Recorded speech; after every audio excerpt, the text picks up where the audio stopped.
Yo, this is your boy Basement Boxing Talk coming to you live. And I'm gonna play the intro and we're gonna get started.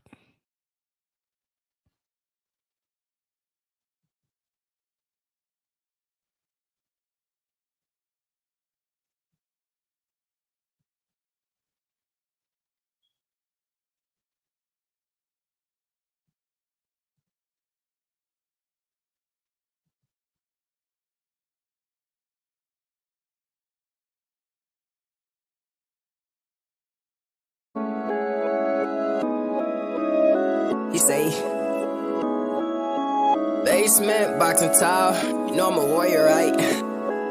Fuck that, I'm a champion. Basement, boxing talk. Left, right, jab in the hook. Better protect your jaw. 12 rounds if you can last. Better protect your fall. I got hits like Mayweather. You hit that round of applause. No question, the problem solved. Basement, boxing talk. Left, right, jab in the hook. Better protect your jaw. 12 rounds if you can last. Better protect your fall. I got hits like Mayweather. You hit that round of applause. No question, the problem solved. I'm feeling cocky. I hit a thing to beat the ring, a boof up like I'm Rocky. ASAP, any opponent think they can stop me. I stay strapped, chop tryna learn my moves so you can copy. You gotta give it your all. Gotta give it your all. When you're back against the wall. When you're back against the wall. When you the one people call. When you the one people call. To keep greatness involved. To keep greatness involved. Basement, boxer talk. Left, right, jab in the hook. Better protect your jaw. 12 rounds if you can last. Better protect your fall. I got hits like Mayweather. You hit that round of applause. No question, the problem solved. Basement, boxer talk. Left, right, jab in the hook. Better protect. It's your boy Basement Boxing Talk coming to you live. And there's some guys joining on the panel. We're gonna get this show started.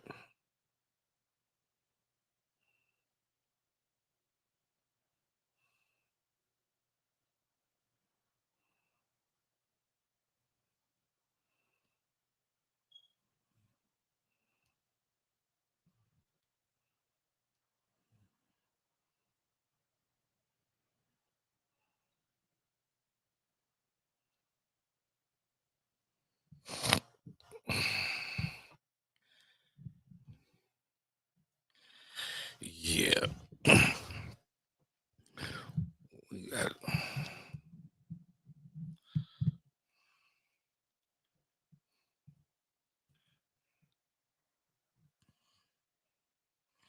We got a list of things to talk about today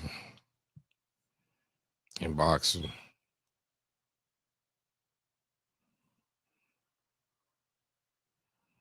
There we go.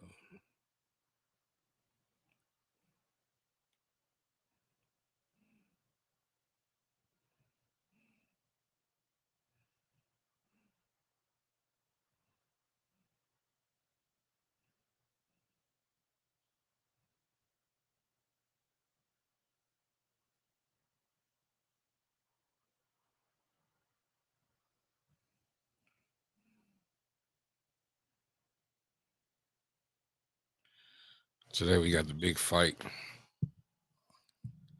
Tyson Fury and Dillian Whyte. Okay, we got good brother Black Star Sports TV in the building. What's good? What's going on, my brother? What it is? What's good? What's good? Boy, man, your favorite fighter is about to get it on today, man. What'd you say again now? So your favorite fighter is about to get it on today, man. Man. Tyson, the Gypsy King, man. Tyson, the Gypsy King. It's going down today. How you doing, brother? How you doing? I'm going good, pretty good, bro, man. I tell you, man, as long as one of these mugs get knocked out, I'm good. Okay. Say we do need to see a knockout. Yeah, somebody got to go down, man. They got to. They got to do it. Got to go down. You know, a lot of people going with the underdog, Dillian Whyte. They believe he got what it takes. Yeah, man. You know, Fury. What's your thoughts on that? Man, I tell you, bro, this really like you got to pull this out your brain because you know, don't know. I don't know how he can pull it out. Maybe if he land the left hook or something. The one good thing he got in his favor is I don't think Tyson Fury can work the same strategy against him that he did against Wilder. That was just something that was tailor-made to work against Wilder. So that he got in his back pocket. I think that he's got a little bit more boxing acumen. I don't know how much you want to give of it, but he got a little bit more. Bigger guy in stature, so he shouldn't be bullied as much. I guess you could say he got a puncher's chance, in my opinion. But I really don't think much of the guy, and personally don't like him. So it just is what it is. I don't like the other guy either. That's why I say whoever get knocked out, hey, I'm good with that. Good with that, my man. Yeah, I tell you though. But I mean, who's fighting on the undercard? Man, this is a real weak undercard, brother. Yeah. Actually, they got the fights. They got the undercard fights on right now,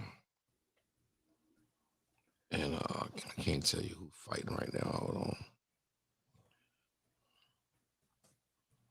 But yeah, the undercard is real. They said that they didn't put a lot of money into it because Dillian Whyte wasn't showing up. Yeah, he wasn't really trying to promote it, man. He was doing a Bud Crawford. But okay, listen. But he's not getting paid. He's not getting paid anything for the pay-per-view, bro. Nothing. No. That's why he said he wasn't gonna help promote this fight. Oh well, hell, I don't blame him. Shit, if it ain't gonna give you none of the ends, why would you? Right. That's what he was saying. He was like, man, y'all ain't giving me none of the pay-per-view cut. He getting 7 million, 7 and some change to fight. Fury getting like 25 and some change. Man, that's crazy. And then the winner gets an extra 4.2 or 4.1 million. Wow, that is crazy, man. That right. I mean, it's so one-sided. He getting all the money, he getting all the clout from this, and he just maximizing everything. Oh, well, shit. We only got 2 fights left, bro. Oh, yeah? Yeah, they got the fight that's on now. And we got Darren T-Lee versus Aqua, assuming. And then we got Tyson Fury and Dillian Whyte.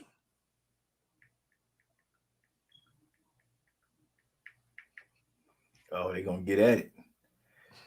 Yeah, they just as well, man, because, I don't even know if anybody on this side of the water even care about this fight, man.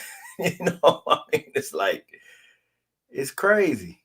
Right. They said, well, we sold 94,000 seats. Oh, we sold them so fast and we got this. I'm like, man, I could care less. I don't believe in too much of all the seats that were sold. Yeah, it's all, a lot of weird stuff going on, especially with Daniel Canahan and all that's going on with him. And now MTK is out of boxing. Yeah. It was a lot said too about I was listening to it, and there was a lot said about Tyson Fury and I guess the guys that he was in partner with are the guys that they was looking for. And they were saying we was on Clubhouse. They was talking about how it might be rumored that Tyson Fury might be holding some of their money. Wow. Yeah. They were saying Rachel was saying that Tyson Fury didn't look too in tune to the fight. Like he was looking like something was wrong with him. Yeah, I just put the fight on over here on this one, man. So they show Tyson Fury in the background. He's doing his little, man, this dude. what's going on in the heavyweight division anyway right now? I mean, what Anthony Joshua is supposed to fight Usyk, or that is that not happening because of the war, or what is that stand even? Do you know anything about that? Because I haven't heard much. I ain't heard much either about Usyk his fight. Him, Yeah, yeah, I ain't really heard too much about Usyk. yeah, it got me wondering, man. Because then now everybody's waiting to hear if whether or not Wilder's going to fight again. If he is, who, what, where to go next. I mean, all this is tangled together. Like, I mean, the AJ thing has to get figured out to give meaning to whatever fight going to happen next, if he fights him, Usyk or not. But, I hope he hurry up and gets it over with, because, I mean, if he does, then, maybe that'll open up a match between Usyk and Wilder. Right. But I will say this about Wilder, man, and people got to really pay attention, man. And that second fight, whatever took place in that thing, man, and now it looks even more suspicious with all the stuff with the mob that's being revealed and everything that's going on with that. That with some funny shit going on in them fights, man. And the fact that in the third fight, if you paid attention, man, up until the point when he got hit in that same spot that he got dented in the second fight, Wilder was putting the record on his ass, man. And a lot of people don't really talk about that shit, man. I mean, that man he worked his way back up from the people said, "Oh, put him in the trash can." He went in that motherfucker and he made Tyson Fury look like this. And nobody is giving the man credit for that shit. Regardless of what you thought about his trainer or how he trains or whatever your feelings was, you got to give that man that credit, because you can go back and look at the tape. When he dropped Tyson Fury said, he could not fucking believe he was on his ass. That says a lot, man. But you got all these channels out here who was, Wilder, take a loss, motherfuckers. It's crickets out this bitch. They ain't got shit to say now. They was swinging from this man nutsacks, boy. Oh, Wilder, yeah, he's out, yeah. Take a L, and now all of a sudden everybody disappears, scattered like roaches. Why nobody not holding the fort down and telling everybody how this man did what he did in that damn fight, man? Regardless of the outcome. They said he didn't belong in the ring. Oh, he's going to outbox him. He's nothing. He didn't do that in that third damn fight. He got the win in the end. Sure, yeah. You can't take that away from the man. But the fact of the matter is, you got to applaud the effort of an athlete who goes back to the lab, works on his craft, tighten up a few things, come back again, and pursue it. I mean, like you said, go out on his shield, and he did it the third time. He never went in that motherfucker. I quit. Don't do it. No, he never did that. He kept plugging, and he dropped this cat twice. And then if you go back and look at it, even there's still controversy around this damn matchup, because if you look at the knockdowns, man, them counts was suspect as hell. That fight could have been stopped, and it could have been Wilder who won that. Nobody's exploring this. Right. Or he lost, just take it, run with it. Nah, well, we're going to break it down and exploit the facts. The facts is this is what it was going down. Sure, he got the win. He walking away fine. What is that doing for boxing? Who really gives a fuck about this fight today? I don't give a shit. All I want to see is a clip of one of them get knocked the fuck out. That's it. I'm happy for the day. I don't care who where it go. Could kid not less. Hey, salute to the watchers. Salute the watchers. Yeah, man. Yeah, PJ, another long count, man. And nobody, but as soon as he drops Wilder, that's a fight. But until he hit Wilder in that sweet spot, he had nothing. Wilder was fucking him up with the jab to the body, and that kept knocking him off his rhythm. He couldn't really get settled. He kept him off beat, and he was working it, and it was working. But I hear people criticize certain things. I'm like, but you got to give a man credit for that.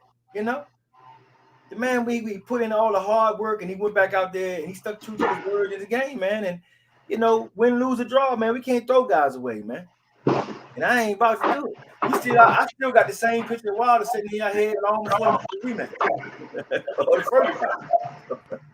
Ain't nothing changed here. But I'm disappointed in a lot of these other channels out here who done got quiet, don't have nothing to say, don't want to speak on nothing no more. And every time he wanted to give an interview, he was on your platform. He was talking to you, giving you access. He was there. He was right there. Yeah, he's the champ. Yeah. You got all the views. You got all the everything. All this glory came to you. Yes, now that the man lost, y'all ain't said a motherfucking word about the man. Why his name ain't still circulating out here? Why y'all let his name go away? What the fuck, man? I mean, I thought we riding and dying off this bitch, man. I mean, you know what I'm saying? I mean, hell, man. I mean, just like right now, I mean, I'm an Earl Spence fan. Earl lose, I ain't gonna stop talking about Earl, how great Earl is, what Earl did because of one damn fight or one opponent. This shit ain't over. Who else you think can stand in there and withhold that heat? Shit, I don't think nobody else. So why are we gonna just all of a sudden just this is what they wanted to do from the gate. They kept discrediting this man. This man don't this. He can't do that. He can't do. All he got is the right hand. He don't do nothing else. Oh, look at him. Oh, he's just horrible. He's horrible. But how many times he laid Tyson Fury on his ass, and he looked so fucking crazy, man. He was like, hey. He could not believe that he got dropped. And fucking and Sugar Hill had to get in his ass to get him back in the fight because he was out. He mentally checked out. That's why I kind of have my doubts with tonight's fight, bro. With today's this fight this evening. That's why I mean I want to go with Dillian Whyte, man. But at the same time, bro, like it's just like Tyson Fury has just proved the point to us, bro. We had to, as bad as we hate to accept it, bro. We had to accept it, like, man, he has actually proved a point to us that, man, Wilder just ain't got what it takes for him. I mean, we didn't try, bro. Fight 1, fight 2, fight 3. Yeah, but see, that's the perception now, and we got to roll with it. I understand that, but the thing is, just imagine when he dropped him in there, they stopped that fight, and he got the win. What is the narrative then? Does that change? No, the narrative is different, but at the same time, the narrative changes because guess what? Listen to this. If he wins the second fight, then maybe the outcome of the third fight might be different. Yeah. But he took some punishment in the second fight, and then the punishment that he took in the third fight, bro. That was like, you know what I mean? Yeah. That was like, whoa. And it's like it's still a mystery about that second fight, man. Some weird shit went on in that fight, man. And it's starting to uncover a lot with this legal stuff, man, with Daniel Kinahan and all that. They being banished and banned out of boxing for a damn reason. Somebody done found something. Somebody seen something, man. You know, and Phenom was talking about this, was it yesterday, I believe? I caught a piece of his, man. And it was a good point. You know, he said, man, all these videos and people have been talking about the conspiracy of something wasn't right. And, you know, people of all walks of life. It wasn't just black YouTubers or nothing like that. I mean, this whole thing started from a white guy in Canada. So right. You got a whole bunch of people who said, man, something wasn't right about this fight that night. It done circled around. You think the government hadn't come across some of that? But all the money that was betted, you know, how many people lost money, won money or whatever? You know, they big on that type of stuff. You know, and they stayed on his ass for a number of years ever since then. And then all of a sudden we come up with this verdict. Then it come out, and this is the thing that's puzzling with me now because I just heard just last week that Fury was supposedly failed a drug test, the second drug test or whatever. Hey. But yet they fighting today. What the hell's going on? So then this the thing with that. So they say that was a fake posting, and I wonder like, well, why would they put a fake posting up? Saying that they was VADA testing and that he failed. Yeah, you know what I mean. That one threw me for a loop too, bro. Yeah, I'm like, what? You absolutely right, man. So it make me feel like somebody up knows something ain't right, and they just want to keep shitting on them because they don't like him either for whatever their reason is, you know. Yep. Yeah, well, that was something, man. Who's that coming in now? They got, oh man, they just act like Tyson Fury is the greatest damn fighter that has ever been put together. It's crazy. The hype on this dude. Yes, sir. Hey, well, you know they got to. They got to put. They're so happy that he was able to get a win over this pro-black man, this destroyer out here that's been just wrecking motherfuckers. And he happened to get a win, you know, and that has just sent them into euphoria. But it's like, you know, it's not much for him to do, man. I mean, after that, he'll never be able to top that in his life. Where does that really rank him in boxing history anyway? You know, how can y'all sit here and you trash your man, your guy win, Okay, but this is your guy's best win in his career. You're telling us he's great, but the guy he beat ain't great. So how does that translate in remembrance of your fighter? That's what I don't understand, man. I mean, right. That don't make sense. You look at the first fight, man. He still knocked him out. He had the best knockout of any fight that you got, of all the drops and knockdowns or whatever, because that motherfucker was out. They cheated that man out of a win. It should at least, that trilogy had enough back and forth and outcomes in it to where it could at least have been a 2-1 type of thing. Either way, it was that close in certain way. That first one, ain't no way in the fuck Tyson Fury won that first fight. That shit's ridiculous to me. It doesn't make any draw my ass. That's some bullshit. That motherfucking man was asleep. Listen, it's evident.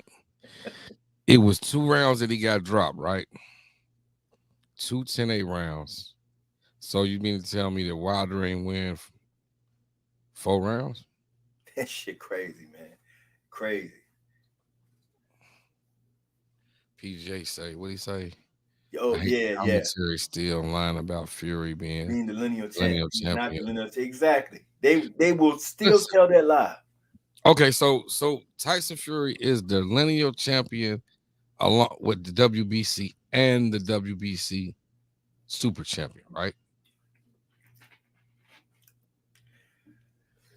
Well, what belt was that, man? One of those belts that because Wilder had the WBC super belt. Mm-hmm.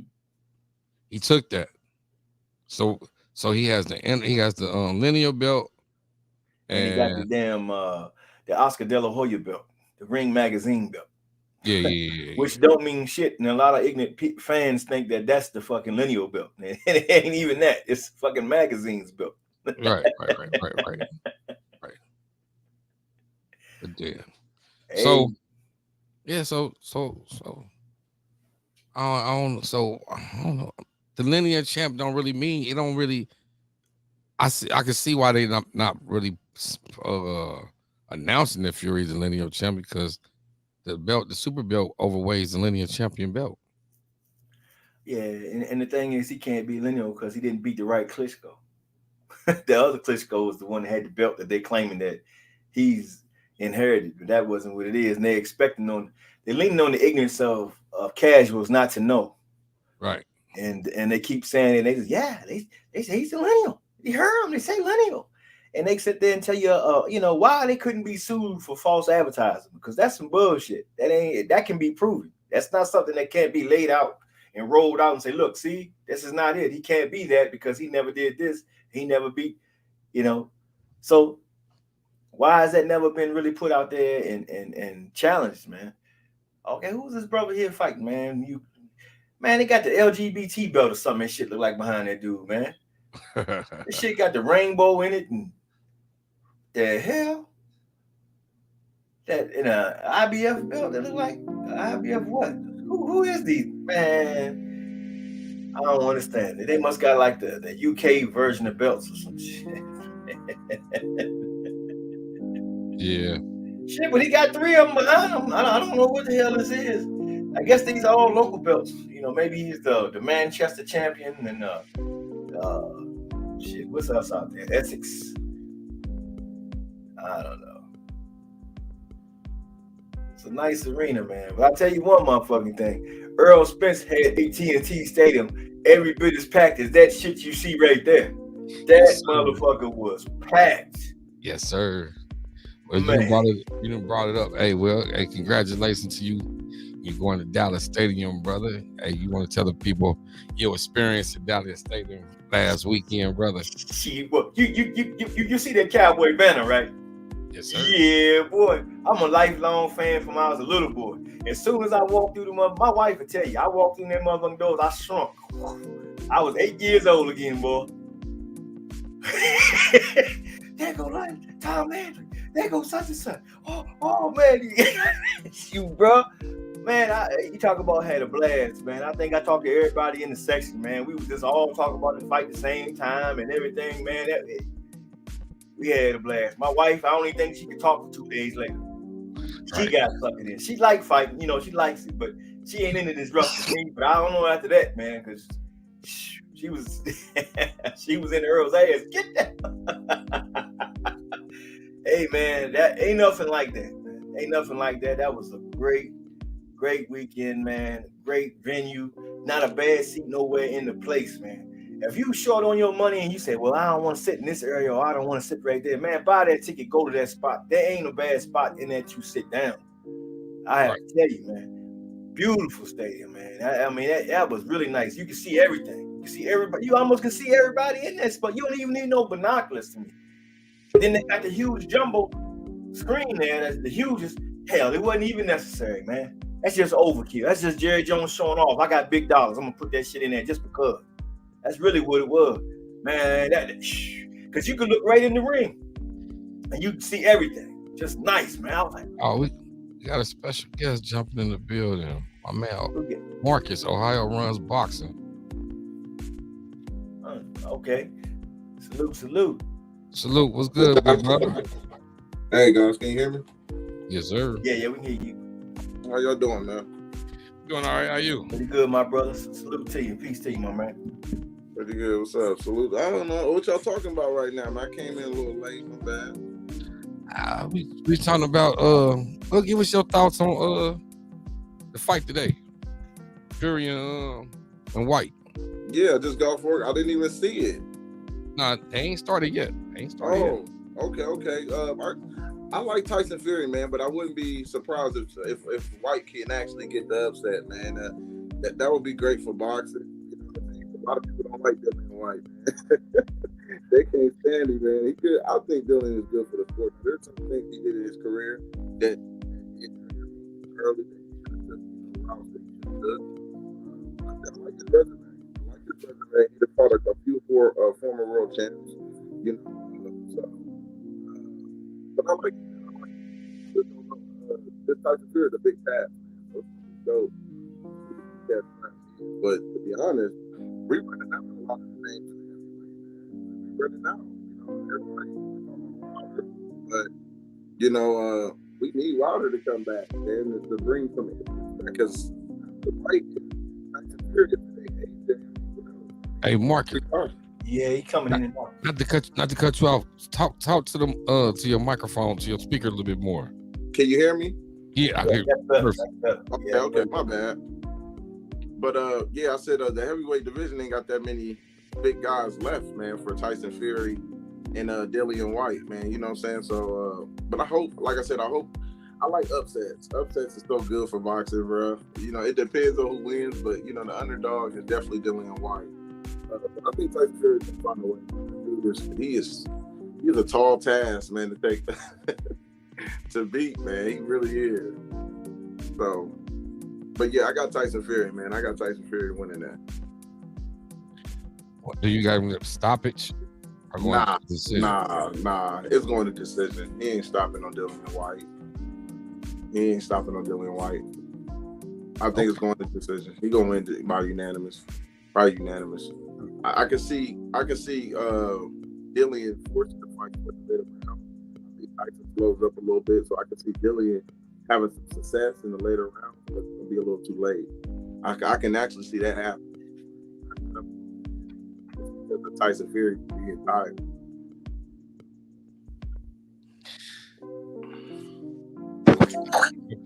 Okay. That's good. That's a good point of view. Okay, so when you jumped in, we was at the point of where we was just sitting there recapping last week's fight between Errol Spence and Ugas, which was a tremendous performance by my man Errol Spence. Right. And I know you got some mixed feelings. We got different feelings about this. So give us your take on the Ugas fight and Errol Spence. And what you want next, and what you want? I'm gonna break it down. Listen, I don't think our feelings is just mixed. I think I'm Team Crawford, but I'm not a fanatic. Okay, I know how to give props where it's due. I know how to talk about the guy who's the arch nemesis and give him props. Some of these fanatics just they come up with excuses for his performance. You know, and try to make it like, oh, this was easy. Nah, man. I give Errol Spence a lot of credit in this fight. And I think the style was tailor made. That's all. I think the style was just tailor made for Earl. I do not think Ugas was going to stand there and try to exchange and counter. You going in and out on us again, bro. Can you hear me now? Can you hear me? Yeah. You clear now. Yeah, that's crazy. I don't know why I was doing that. But I didn't think he was going to be able to go in and out. I thought he was going to be able to go in and out. You know, so that was the difficult thing. He gave Earl some easy looks, and Earl turned it up. I also heard a guy that said that Earl didn't have no dog. Boy, you out your mind. Said Earl didn't have no dog. That's crazy. Earl got a lot of dogs. So, yeah, he got a lot of dogs. And he turned it up as soon as he got hit with that punch, that controversy shot. Turn that bad boy up. You know what I mean? And I love seeing it. But sticking with my gun, that was Crawford at the end of the day. It was a great performance by Earl. He fought a guy that stood right there in the pocket. But Crawford brings a lot of different things to the table. So that's what I like about it. He's bringing more tools. So, but yeah, I'm definitely going to have Crawford in that fight. I never changed my mind 4 or 5 years ago. Crawford go ahead. If they fight, hopefully they make this fight. That's what we gotta do. We gotta hope that they actually make this fight. Hey, Go ahead, bro. I was reading somewhere, man. They said that they was they trying to make the fight. This is rumors. They was trying to make the fight for September 17th. That'll be like the 40th year anniversary of Sugar Ray and somebody. It's the 22nd anniversary, 42nd anniversary of Sugar Ray and good brother. I could tell you, Tommy Hearns. Isn't that what they said, Tommy Hearns? Yeah, I think it was Sugar Ray and Hearns, bro. Mm-hmm. They fought back in '81. Yeah, I don't know. To me, the rumor, when I see rumors like this, I question them because I heard Canelo was supposed to be on that same day. So I think Canelo was September 17th, if I'm not mistaken. So that would be a big red flag to me. If Al Heyman want a good relationship with Canelo in the future, he wouldn't be doing no stuff like that on the same day as his. So I think Al is a lot smarter with the same. Man, it's time for boxing to say hell with Canelo. No, I'm just saying business wise. It's like no. I feel what you're saying, my brother. That's not contrary to that, but that's just my feeling on the subject. Because when you got guys out here really trying to make real matches to fight real opponents, I mean, you can't let nothing take precedent over that. And this whole thing about this fantasy of what Canelo Alvarez is drives me beyond wild, because this guy get more credit for not doing anything really. Really fighting bombasts. That's really what he's doing. When is he going to fight somebody that people want to see him fight? But see, that's the thing. You just named. You said bums, but it's all about opinions. You think Caleb Planter's a bum? Yeah, I'm not sure. I couldn't say that he won that fight the way that everybody's acting like he won the fight. He got the stoppage, but he was getting outboxed for 7-8 rounds. But is Caleb Planter good? But is Caleb Planter a good fighter? Yeah, we can talk about Caleb, but let's talk about Callum Smith. Let's talk about these other guys that he fought. No. But see, my thing is, I don't think a fighter should go through the gauntlet. I stay consistent on that. Yes, a gauntlet where Muhammad Ali didn't do it. So we can go all the way back in history in boxing and try to compare all these guys. Floyd didn't do it towards the end of his career. Yeah, he fought some guys when he was coming up, but he never went into it. When has Canelo ever done it? When has he ever done it? When has he ever had to really go through there and show everybody I'm the best fighter out here? When has he done that? Here's my thing. I can actually say Canelo did this that every other boxer hasn't done. He fought a guy his promoter told him not to fight. Eric Landy Laura. Oscar De La Hoya told him not to take that fight. You going in and out again, Marcus? I think he said Laura. I think he said Eric. Yeah, he took Laura. He took on Laura. That was his promoter told him not to take that fight, but Canelo said no. I'm going to take that fight. Now, when you compare other fighters, everybody listened to the promoters when they're matchmaking. Canelo went against him 2 times. So once he got in the controversy with Laura, it was a controversial decision. Then he looked at Oscar De La Hoya like, okay, I see what you're talking about now. This is a style that's difficult for me. This is a slick style. De La Hoya knows about the slick style. And it's still a problem to this day. No, I disagree. Hold on, let me finish. I disagree. Because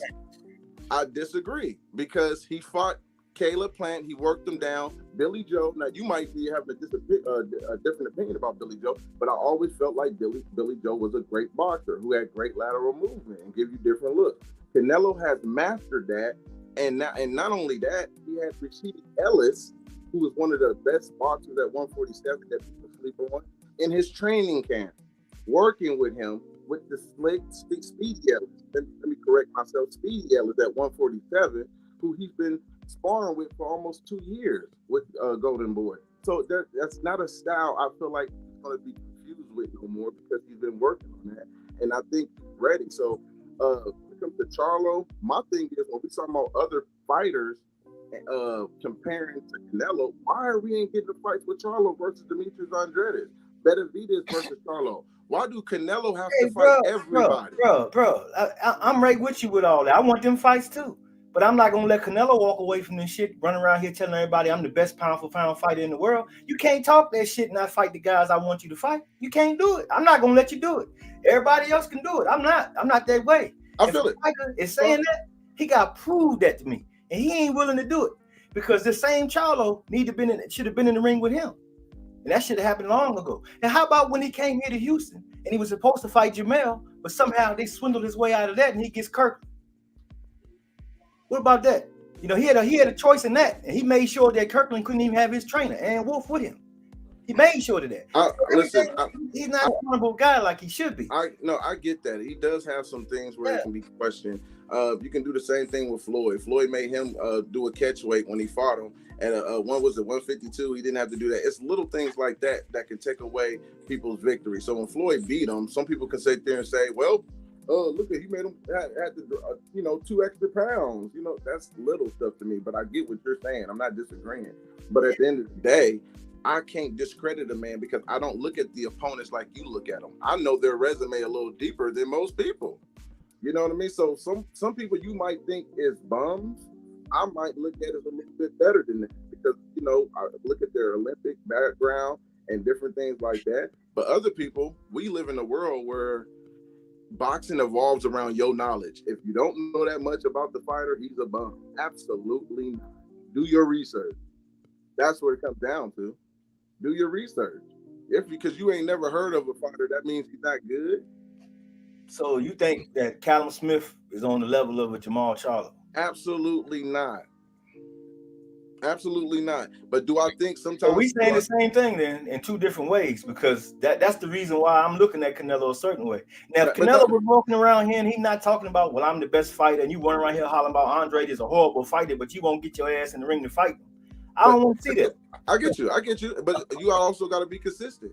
Because is Brandon Adams a great fighter? Brandon Adams is probably the same as Caleb Smith. No, but you also have a Jamal Charlo who runs around here and says, well, Canelo is pound for pound. He says that. And then he fights a guy like that. Okay. But he's not the guy that's running around here telling everybody I'm pound for pound, I'm the best. And he's not fighting the guy that's been on his ass and fought 3 mandatory challenges to remain the mandatory for his fight, which they come up with this franchise thing to get him out. Right. I got you. And I was upset with that. That's the thing. Yeah, that's the thing that irks me, because he could be on that. He could be, because think about it. He could be as great as he say.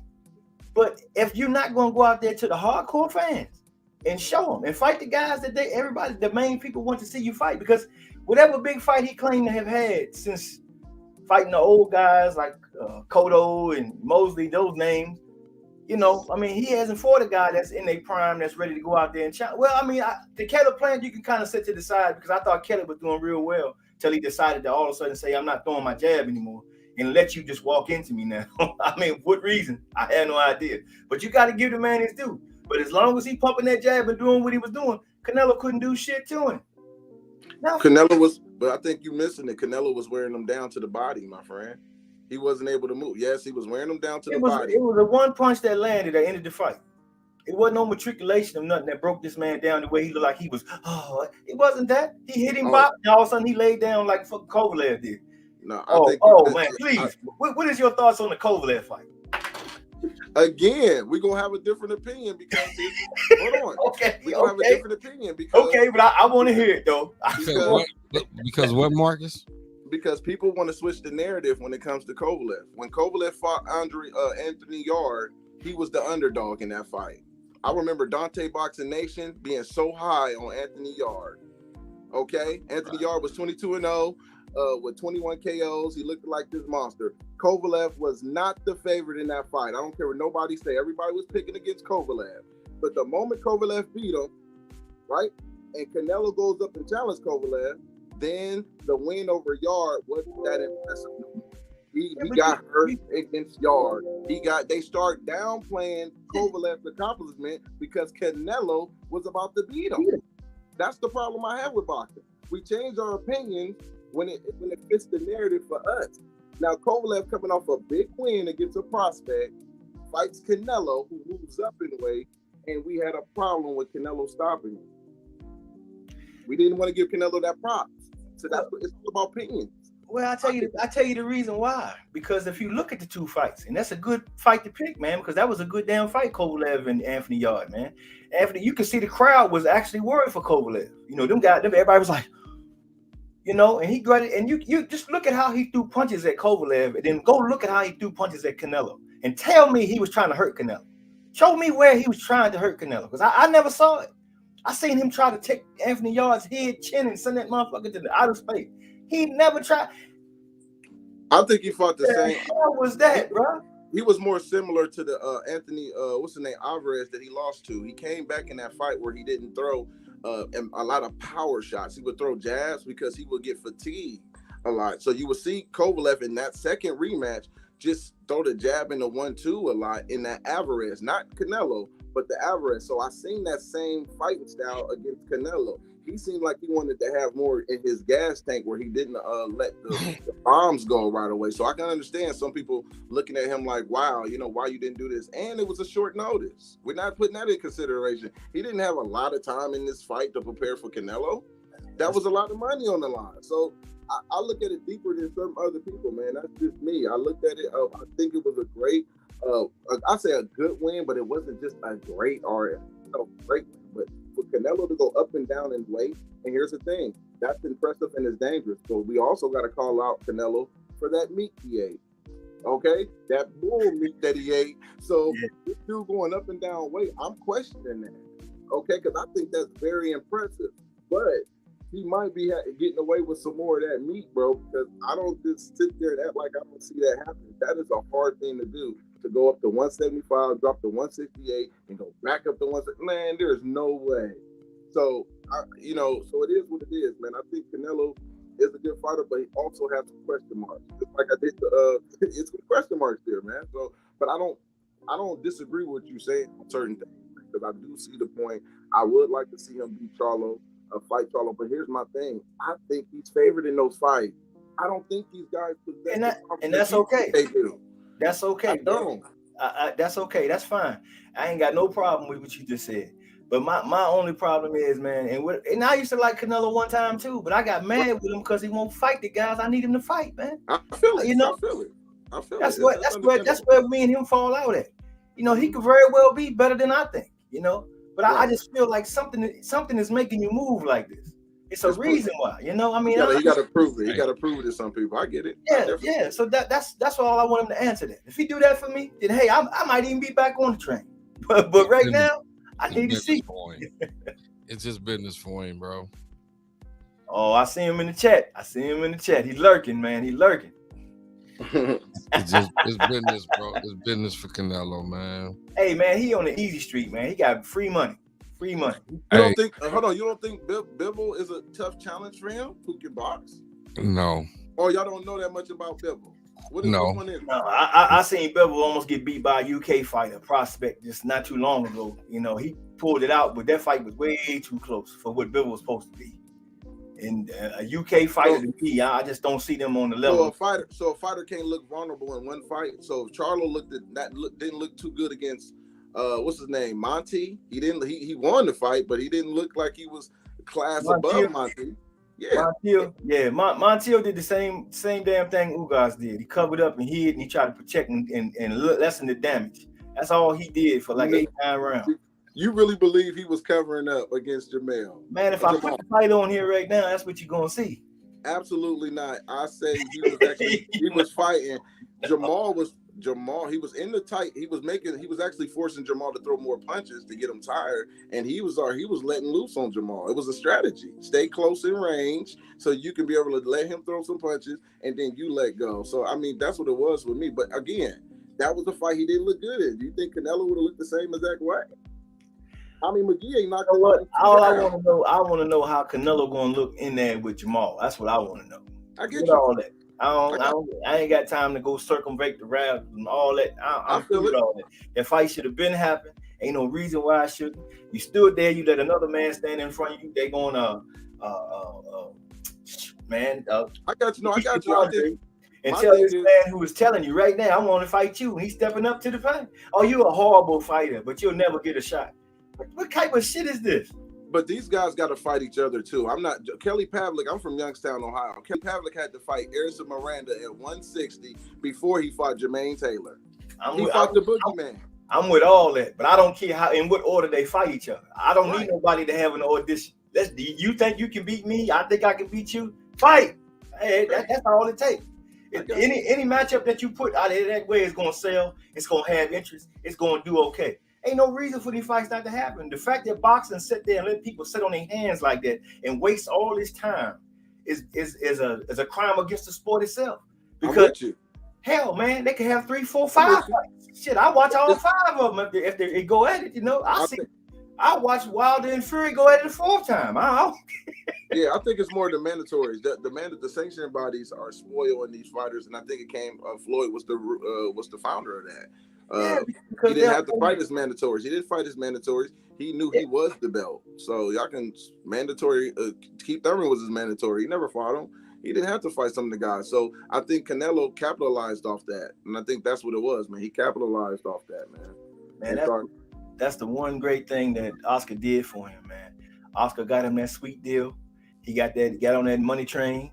He been on that sucker ever since. And all they really worried about is keeping that thing going. No, we're not going to do that. No, we could fight, but no, let's do this. Let's go over here. Yep, I agree. They keep doing that, and that don't do nothing but make me upset because I don't like that. We as fans, we here for we don't know how long. There's a fight we want to see. Boxing is supposed to be giving that to us. They supply the demand. We demand that we see the fight. They supply the damn fight. That's the way it should be. I'm with you 100%, man. I can't disagree. And when they start doing stuff like that, man, I can't rock with you, man. Mm-hmm. I like when they go out there and I can beat you. Yeah, that's what I'm talking about. And that's why I was mad with Terrence, because Terrence should have been at AT&T Stadium. That would have set that shit crazy, man. Oh, you think he did? You talking about put a cherry on top of an event, man? You think by now they wouldn't already have something already just concrete? I mean, it would have, because the way people was talking and acting and walking out of that thing, man, that's all everybody was talking about. If he had stood in there in that ring and just said, like I said on the video, I'll add my little something to it. I would have got in that damn ring. I'd have looked at Earl and everybody in there. I'd have spit on the damn mat and said, "Fuck you guys, I'm gonna kick your ass." Boy, you think we wouldn't have ate that shit up? Oh, man. I just don't know if he was safe to be in Texas, man. Some of y'all fans wouldn't even let him get in the ring, bro. I mean, he had an altercation down there not too long ago. I feel you, Marcus. Come on, man. I feel you. I ain't got a chance to play devil's advocate with my man Black started yet. But bro. But you hear yourself. You can defend Bud today, brother. You hear him. You can do all the defending for Bud, bro. I'm just gonna let you know, my brother. I got a challenge out there to any Bud Crawford fan. If this fight get made, if Earl wins, the Bud fan has to eat the hot chip challenge. If it go the other way, I got to do it. I put it out. It's just out there. I'm just saying I get you, man. Shoot, the way what Crawford gonna do to Earl, you're gonna have to eat 6 of them after what Crawford do to him. Okay, now let me ask you this. Now, since I got you here, and that's just another thing I've been wanting to know, and I need a Bud fan to explain to me how Bud is going to do this to Earl. How does he do it? That's what I want to know. How does he do what? How does he win? How does Bud beat Earl? Lateral movement is for one. You make the puncher, who is Earl is, a puncher and relentless puncher, you make him walk into a lot of shots. You don't stand there in front of him. You give him different looks. One thing Crawford is good at that a lot of people don't give credit for, I'm a Sean Porter fan. I'm Ohio over everybody. Crawford, people knew what it was with me. I was Team Porter. But I knew that Crawford can do something to Porter where he can throw check hooks and move out the way. Sean didn't face the guy that can actually do that until it was Keith Thurman. Keith Thurman was the last guy that can throw check hooks off the back foot and walk you into stuff. That's what Sean did. Sean got walked into a couple of those bombs, but he ate them. See what I'm saying? But Crawford gives you different looks. Sometimes when he goes into the southpaw, it's to create distance too, not just to fight out of that stand, just to create distance from his opponent. So it's different looks. It's like that's what makes him so unique. And can he turn it up? Now this is my thing. If he falls into, I do not believe Crawford can outdog Earl Spence. Absolutely not. I think Earl is a little bit better than Crawford from what I see inside the pocket. I just think he's a little bit stronger and he's a bigger. I think Crawford has panned out at 150, 147. So I won't sit there and call him small, but I think Earl just got a little edge on him, more stronger, just a little bit. But I think he cannot get caught in the exchange like that. He has to stay disciplined. That used to be Crawford. You hit Crawford, he wants to return fire. He wants to go back and get in there and try to exchange up with you. So he has those moments. That's the one thing that I think Earl can capitalize on. If he can get a shot on him, he could probably walk him into some stuff too. You know what I mean? You don't want to exchange in the pocket with Earl. So I think Earl has that advantage, but people have to work for it. It's not going to be there all night for him. You know what I'm saying? So he's going to have to watch those hooks when he's turning out, when he's trying to come in. Hey, bro. Hey, I got to commend you, bro. And I appreciate everything you just said because you on to some of the reason why I figure he's going to lose. But you're absolutely right. He is going to have to move. But this is the thing that his strength can be his detriment against a guy like this because the style just matchups it's almost like, to me, Earl's style is the kryptonite to what Bud does because Bud is he's calculated. He's gonna pick his shots. You know, he got to move. He needs space to operate.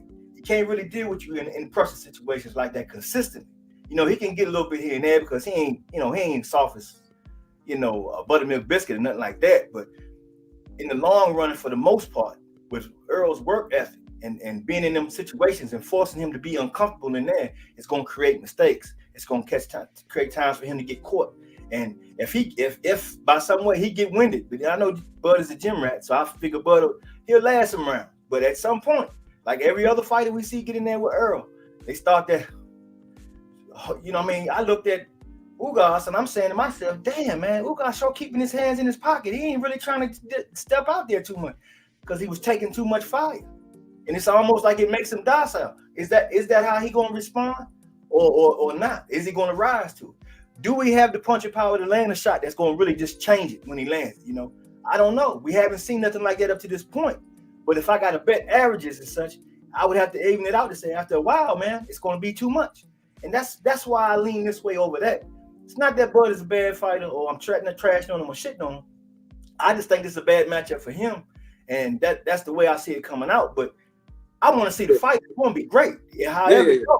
I get what you're saying. I just think Crawford has been in the gym. He's a gym rat. He doesn't have to burn and lose a lot of fat. He's always in the gym. He's not in the clubs. He's not partying. Earl went through his little trials and tribulations, you know what I mean? And I supported him. I told when people was down on him, a lot of the Crawford fans were making fun of him. I said, man, the dude will bounce back. I was never at the point where trying to make fun of them.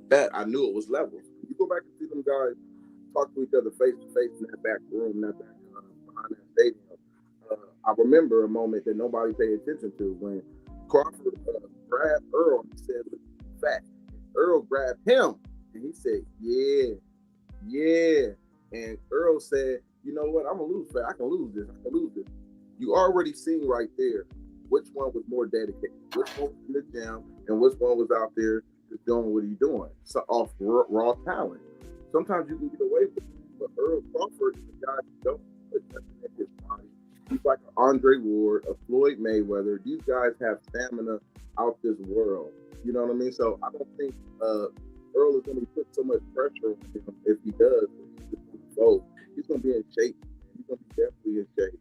But again, mentally, Earl is not going to go in there and just start just turning it up because he respects the boxing IQ of Terrence Crawford. So I can actually see people being surprised that Earl might be taken out of his game because he's trying to play a chess match instead of going into his game. So you got to be careful with that too, because I can see him feeling like he's fighting the best. He's always felt like Crawford's the best. You get caught up in the moment fighting against a guy who you believe is the number 2, fighter in your weight class. So it could be a chess game. Maybe he turn it up later, but it ain't gonna be to the point where he's getting out of there. So a lot of people don't look at that too, because you can definitely go into a fight with more respect than you did for anybody else to fight this guy. I remember Danny Jacobs did that with Peter Quillen. Peter Quillen was gun shy. Danny wasn't. Danny wanted that fight. Danny wanted to fight him. He stopped him in the first round. Mentally, Peter Quillen didn't want to fight Danny. You can see that in the ring. So it's going to be a test match. But it's a great fight, man. I think it's going to be I wouldn't be mad if people call it the 50-50, because I think it's gotten to that, and I think Earl needed to stop it for his fans to get some boost. Man, they needed to see a man down. They haven't seen it in a while. So once they seen it, it just lit them up, man. And I was happy. Like, I ain't changing my opinion on it. Ugas was there to be hit. He stood there, man. I thought that fight looked like Anthony versus Joshua Clyde. That was one of those type of fights.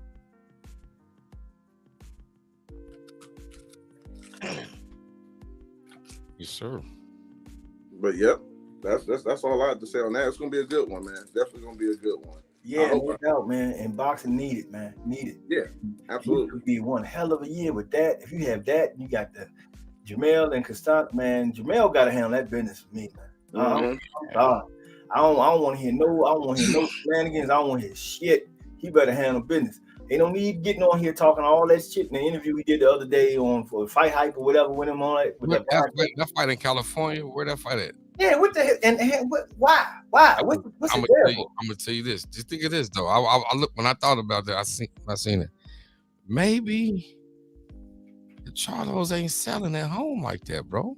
Nah, I don't think so. I think it was more came down to Brian Castano saying, "Listen, I feel like I won that fight, and we not fighting in Texas."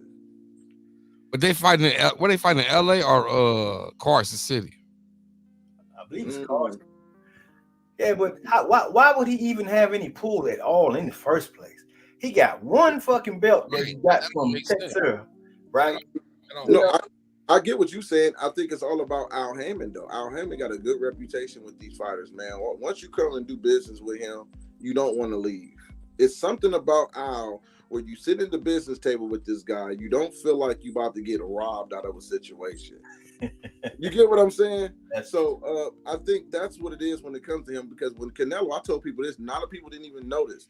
Canelo, when he left PBC, he only had a 1-fight deal. When he left, he started the negotiation started when he left PBC, because he started telling people, I had a great time with Al. I had a wonderful time with PBC. And guess what DAZN had to do? Turn their app into a pay-per-view because they could not compete with Al Haymon pay-per-view. Pay-per-view dead. Pay-per-view dead. But yeah. So in order to keep Canelo, they had to give him a 3-fight deal and give him that pay-per-view, because you was not competing with Al Haymon. After he didn't had a good time with Al, he was already starting the negotiation by talking good about the guy in public. Yeah, that's true. You right. Salute to my man Hawk. What's good, bro? Hawk one down. Mm-hmm. Who y'all got, Fury or Whyte? I'm going Fury, man. I would like you right there. It does say I'm going Fury. If I got a bet, I'm going Fury, man. If I got a bet, I gotta go Fury, man. My theory to this shit is this.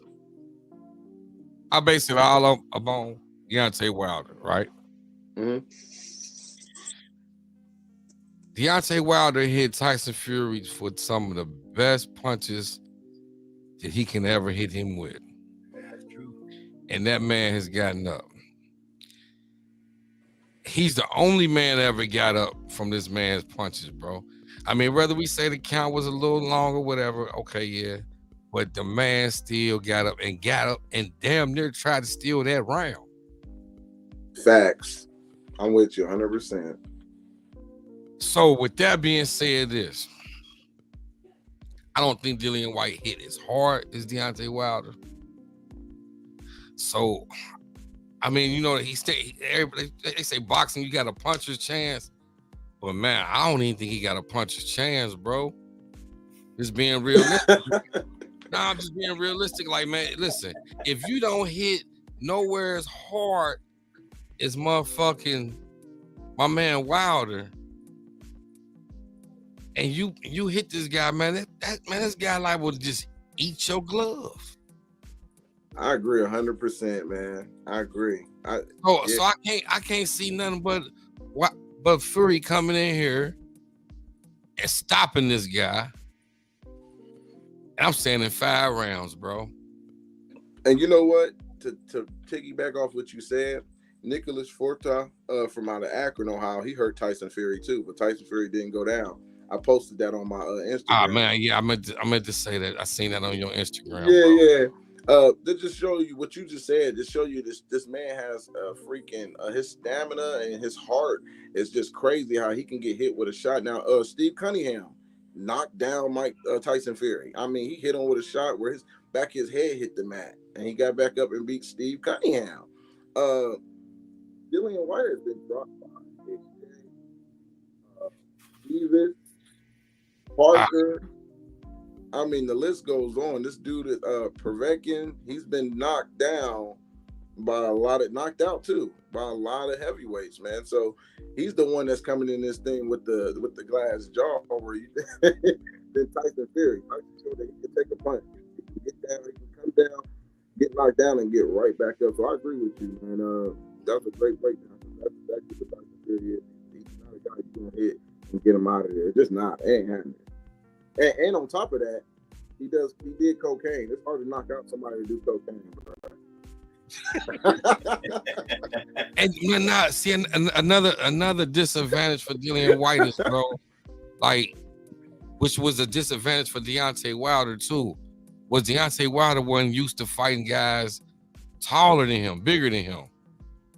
And like Dillian Whyte, how tall is Dillian Whyte? 6'1", maybe 6'2"? I don't know. I never looked at it. I never paid attention to his height. Man, I just know he way smaller than Deontay Wilder was compared to him. You feel me? And I think them would be like 10 pounds off, a 10-pound difference between them. Man, he don't stand a chance, bro. Nah, I'm just for real. Nah, hey, listen, it's crazy. It's crazy because I'm not a Tyson Fury fan, bro, but I gotta give a man his respect, bro. He earned his respect. Like, this man can sit up here and punch. And like you say, man, this motherfucker been hit with dynamite and still got up. You feel me? This man been hit with dynamite and still got up. So it's like, man, what the fuck can stop him? And I know we have seen Dillian Whyte been stopped. I know if Dillian Whyte fought Deontay Wilder would knock him out. I just don't see standing a chance, bro. I just see Tyson Fury just throwing that jab, coming forward, taking whatever the fuck Dillian Whyte got. He might hit Fury to the body with some shit, but I think, man, and the way Tyson Fury, the way he punched, bro, like he punched to the side, to the temple. And if he can get that shit off on motherfucker Dillian Whyte, if he ain't, man, that nigga keep both phones on the hook. Right. I think knocking out Wilder gave him a lot of confidence too, because he wasn't known to be a puncher, but it gave him a lot of confidence. So I think the strategy with Wilder was to fight him in the pocket, push Wilder back. Wilder don't know how to fight on his back foot. He's not an inside guy. He's mid-range. He's most of his knockouts came when you get on the outside. You know what I mean? So that was a great strategy by Crump Jim and to push him back. Go in the kitchen. I always tell fighters that you go against when you fighting a puncher, you don't be scared to get in that kitchen sometimes. Tony Harrison had great success against Jamel. He was going in and out. He was surprising Jamel because Jamel didn't think he was going to be in the kitchen. Jamel was shocked. Tony Harrison inside the pocket, mixing it up and pushing him back. So Triple G, another guy, don't like to fight on the back foot. Push these monster punchers back on their foot, make them think. You know what I mean? So, but you got to be careful with it too. If you can take a shot like Brian Castano and you pushing them back, man, it's gonna be a long night for dealing with the top guys. Yeah, that's why I say Jamel got to take care of that. He hit that man wobbly too many times in that damn fight. Should never let nobody get out of there when you get him like that. You got him woozy, you better you got to put him to bed. Yeah, I'm with you. I think he just respected Brian Castano's punching power too. Sometimes that play a factor because Jamel is a killer. Jamel has got killer instinct, bro. So that's the only thing I gave. That's the only reason why I think he didn't go for the kill. And that's the thing that get me though. At the end of the fight, you got Castano running. I won. I do it, motherfucker. You was drunk half the fight. Talking about you won. I mean, this drive me fucking crazy, man. What the fuck you mean draw, man? You're using that motherfucker. But you know what? I think most of the people gave Castano the fight or was rooting for Castano because he was the underdog. And as soon as he made it through the fight, they automatically was trying to say he won the fight. They did this with Sean Porter versus Adrian Granados. When Porter was supposed to stop, I didn't think he was going to stop Adrian, but he put on a good fight. Adrian Granados took a beating. And people was like, Adrian Granados beat Porter because he didn't stop him. Isaac Cruz, Tank Davis, same thing. Yeah, same thing. It's always seemed like it's a black fighter that got to knock a motherfucker out. If he don't knock him out, then that guy won. He won. He look at him standing right there. Hey, it's okay. Listen. I agree with everything you just said, Marcus. Only thing I just don't agree with is when you just said the Tank and Cruz a fight. Me personally, man, I believe, this is my opinion. My opinion don't mean shit to nobody but only me. I believe the Tank was already hurt coming into that fight, bro. Mm-hmm. So that's why we didn't get the knockout. You feel me? But I believe if you take Tank right now and put him in the ring with Isaac Cruz right now, man, Tank knocked this motherfucker out, and we won't even sit up here and be saying nothing about Isaac Cruz boxed a good fight. None of that shit. I was saying that before. Go ahead, you go ahead, Rockstar. I want to see Cruz fight Ryan Garcia though. I'll pay to see that. Yeah. I think I actually like Isaac Cruz. I didn't think. Let me tell you, I was saying this before he actually fought Tank. He might have been hurt, whatever, but I didn't think Tank was going to knock him out. I'm telling you right now, I think Isaac Cruz is really a pit bull, and I've seen him fight. He actually fought one of my guys out of Cleveland, Thomas Matisse. Thomas Matisse looked way better than anybody that have fought Isaac Cruz than Tank. You know what I mean? I think he didn't step it up. He just didn't throw enough. Isaac Cruz, but Thomas Matisse looked good against me. He just didn't throw that many punches. But I don't see nobody knocking that guy out, man. I don't. I think Tank ain't gonna be able to knock everybody out. Oh, really, man. I said the same thing about Earl when he was coming on the street and they started throwing up Blu-ray because he didn't get the knockout. I'm like, you're not gonna knock everybody out, man. Like Tyson. Hey, no. Oh, I disagree again with you right here on this one, Marcus. I'm disagreeing with you. We seen the total difference. We seen the difference. What I explain on my show all the time. We seen the difference in this fight when this guy comes in there with a strength and conditioning coach. It wasn't Blu-ray, but it was the strength and conditioning coach. And the key things that he said, and I'm not even gonna put too much of it on the strength and conditioning coach. I'm gonna put it more on his dietitian, because when the first thing they asked Earl after the fight was when he was in the ring, and they asked him, "Yeah, well, you had a strength and conditioning coach and a dietitian for this fight," and he was like, "Yeah, I give a lot of props to my dietitian because he lost the weight naturally. He didn't wear no sweat bags for this fight, none of that. They mathematically calculated what he needed to do to lose the weight properly and to keep the weight off for this fight. You ready? I Yeah. heard you. In Okay, the history of boxing, we have never ever, from Julius Jackson, George Foreman, Ernie Shavers, Deontay Wilder, Mike Tyson, giving you some great punchers. We ain't never ever heard that strengthening conditioning was the reason that these guys stopped getting knockouts when they stepped up in competition. Blu-ray sold that. Blu-ray sold that. Hold on, let me finish. I'll let you talk. Blu-ray sold that because his business. Earl Spence said out of his own mouth that he believes you're naturally strong. Can't nobody teach you that. Ernie Shavers believe the same thing. So he's always said that. You can go on YouTube and look at him and on Ellie Setback. Him and Derek James arguing about a trainer teaching you can punch harder and him talking about natural power. Now, I'm not disagreeing that strengthening conditioning coaches don't play a part, but they don't go out there and put their name out there saying if it wasn't for me, 12 fights, he wouldn't be doing this. That's what happened with Earl. That's why Earl ain't with Blu-ray. See, people missed it. You sitting there talking about, and you notice in the press conference, the post-fight, he didn't mention the his strengthening conditioning name. He just said nutritionist. People missed that. You missed what I'm saying? You're right. All he did was say it was a nutritionist. You're right. Absolutely. So, because he knows how they can get the fans can get on these guys, these strengthening conditioning coaches, and divide them. Earl knew that. That's why him and Blu-ray ain't on the same page. Blu-ray is a great strengthening conditioning coach, but didn't nobody know who he was until he came out of the club and started marketing. And no other strengthening conditioning coach, you can't name me 5 at the top welterweight. 5 of them, because they know their position. I think Blu-ray was out of line for doing what he's doing, but I understand the man's hustle. That's why I eat off of him, because he's a black man, and I wasn't going to go against his hustle. I seen what was going on, because this was the first time I ever heard that in history of boxing, that a guy ain't performing well because of a strengthening conditioning coach. Bullshit. That's what I call. Okay. Then listen to this, though, Marcus. It is a known fact. We could put it on. You could put it on strength and conditioning coach. You can put it on dietitian. It's a known fact that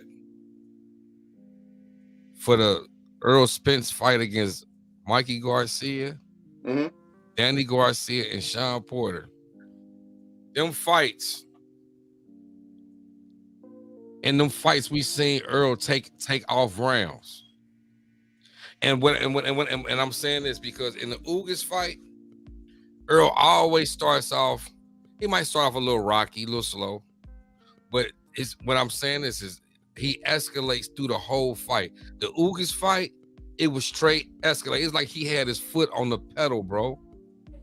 You feel me? It's like he had his foot all the way to the motherfucker. By the 6th round, Earl put the car in 6th gear and put the motherfucker foot on the pedal, and that motherfucker was going 200 some miles per hour, bro.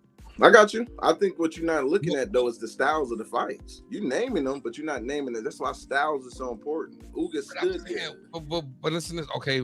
And then I say this to say, before Sean Porter, before Mikey Garcia, before Danny Garcia, we seen Earl. I seen it. My man Black Star, he's seen it because we've been pointing this out for a long time.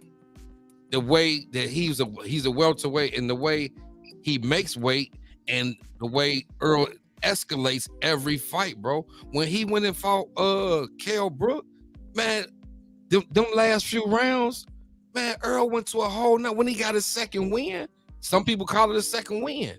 In basketball, some people call it second win. Football, second win. When he got his second win, bro, Earl, it becomes a monster. I get that. We seen that in 17 straight fights, bro, because he had 17 straight knockouts. But you gotta understand. So you gotta look at it in context. I understand the level of competition. Because You I can't sit understand there that. and say the Chris Algieri was not a puncher, Lamont Peterson was not a puncher. Crawford could have destroyed them guys without it. It's the styles, not the strengthening conditioning. My problem is this though. Is that it's only Earl that we use this strengthening condition. He's the only fighter in history. That's what bothers me. Nobody else has never did this before. No one has because never. You know what? And the only reason why I say that with him is because guess what? Don't too many other fighters in history or too many other fighters that we see in boxing use maybe a strength and conditioning and do the things that Earl does. We don't see too many fight. Even Tank, that's my man. But we see Tank in there, and sometimes come the 6th round, Tank is gassed. 5th round, Tank is gassed, and we see him over there breathing deep and you know what I mean, or breathing out his nose or whatever. Breathing out his mouth. We just seen that. I get you. I get what you're saying. I just think I agree with Earl Spence on this one. It's the reason why he got a different strengthening conditioning coach. He believed they're good, but they know their place. And there's not. He never felt like if it was a strengthening conditioning coach, he wasn't getting knockouts. I think it's the style. You also didn't mention that Mikey, Danny, and Sean Porter at that time of their careers never been stopped. So I didn't have no problem. Hold on. I didn't have no problem with Earl going the distance winning. His fans did. It's a lot of the new fans who've never been in boxing that long who started to come up with these new excuses that I've never heard in boxing. So I'm challenging the new excuses. I have no problem with how you see it, but you have to scratch your head and wonder, why is Earl the only one who did it? Like he's just the only special fighter that do it this way. I call BS. I'm sorry. I've been in this game long enough that, you can't just sit here and say that he's going to knock out everybody if he got it. This is pretty much what you're saying. If he has a strengthening conditioning coach, nutrition, doing everything right, he stops everybody. Yeah. I'm saying, no, this is what I'm saying. If Earl has a strength and conditioning coach, or maybe we could say a dietitian, if he loses the weight the proper way or however, he's on weight point, I don't feel as nobody can stop this guy, bro. This guy's a raging fucking bull, man. I get it, but he can be. He's not stopping. Listen. I don't dislike Terrence Crawford, but I don't see Terrence Crawford. I don't see him pushing the pedal to the metal and him still escalating like that, bro. I seen Terrence Crawford where he look like he's winded. But at the same time, Terrence Crawford, he pick and choose his shots a lot of time. And he's not wasting too much energy. You feel what I'm saying? He's making his opponent use more energy than him because he's more athletic than all his opponents anyway. So him moving around, it's not hurting Terrence Crawford. Sean Porter, when everybody was talking about man down, Sean Porter was going down. They was basing it on the same thing you said. It was his relentless pressure and he come. But the problem is style make fight. Style, both of them has come forward fighters. But I knew Earl was not going to be able to land body shots clean on Sean Porter because Sean Porter is short. And when he gets low, you're hitting the side of his arm when you're trying to throw punches to the body. He fights at low gravity. So it was kind of, you can't wear down an opponent like that. I don't care what nutrition you have. Sean Porter was a come forward fighter. Bull versus bull. Style make fight. That's exactly what that was. Let me ask you this though, bro. Now this is a thing, because as a fighter, Sean Porter is I was one of the main guys that was wanting Bud to fight him just to see how Bud really, at 147. But when he fought Earl, he had 2 trainers. He was in the best shape of his life. All they talked about was his father raved. He's putting in the work. He's doing all. I mean, he was really determined in that fight. He was in the best shape of his life by far. And when he got hit by Earl, I mean, if he wasn't in shape, if he had slacked off any, I don't think he would have got up off that damn shot because he was out for a second, but shit, he was in such phenomenal shape, man. He was able to shake it and stay in there, and that's an attribute to him. But the thing I hold against him is like, well, damn, you were so serious about that fight. What the fuck happened in the Bud fight? Because I know your father you ain't trying to train and you ain't this and that, and you fighting Bud Crawford and you out here taking shorts. I mean, I don't understand. I disagree with that narrative because that was what the paint that they was painting that on Sean Porter. And actually talked to Kenny. I was talking to Kenny leading up to this fight a lot. And I didn't like how Kenny threw Sean under the bus like that, because that wasn't Sean Porter. Sean Porter take every fight seriously. Even on Sundays when he was doing this podcast, people from the outside looking in thought, well, he ain't taking this fight seriously. He's doing podcast. It's Sunday. He's rested. He can do podcast. You know, we on the outside looking in, we look at it differently. I think Sean did have more respect for Crawford during this fight than he did with Earl. I can't agree when it comes to the mental standpoint. I seen him smiling more in the weigh-in than Crawford than he did with Earl. It meant business. It was like more business because everybody had him get stopped, stopped by Earl. And he took it more. So I can look at it from that standpoint where he might have took it, he took the Earl fight more personal than the Crawford, just the mental standpoint. But I felt like he always prepared himself like this was the biggest fight of his career. I just think his dad took that momentum away when Crawford got that knockdown. I didn't think he was hurt. I said that. I didn't think Porter was hurt. I still think Porter has a very quick recovery rate that no one talks about. The dude to get hit, go down, he got an 8-second window to finish this guy. And he's done. But once them 8 seconds is up, he is right back to where he was. Thurman buckled him.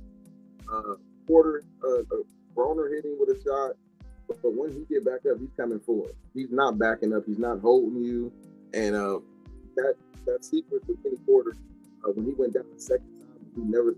I think he panicked. I didn't think Porter was hurt. So even with that stoppage, I just got into it with somebody across the fan. It was like he's the best finisher. I get it. He's the best finisher, but he didn't get the opportunity to finish him. It's still a stoppage, but I felt like Porter could have continued. He could have went 12. That's just my opinion. I have stepped out. You could have won 12 in the Crawford fight.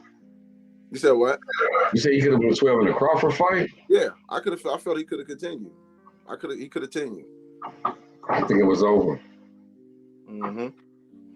I mean, but style makes fights. I believe he could have continued, but I mean, it was going the same thing was going to keep happening. Yeah. I can see. Yeah, he was getting hit. He was going in regular. I think he started to get lazy. Sean gets lazy. Hey, listen, Sean Porter is I'm gonna tell you this. Sean Porter is one of the best welterweight fighters, 7 rounds and under. After the 7th round, Sean started getting sloppy, bro. He started getting sloppy.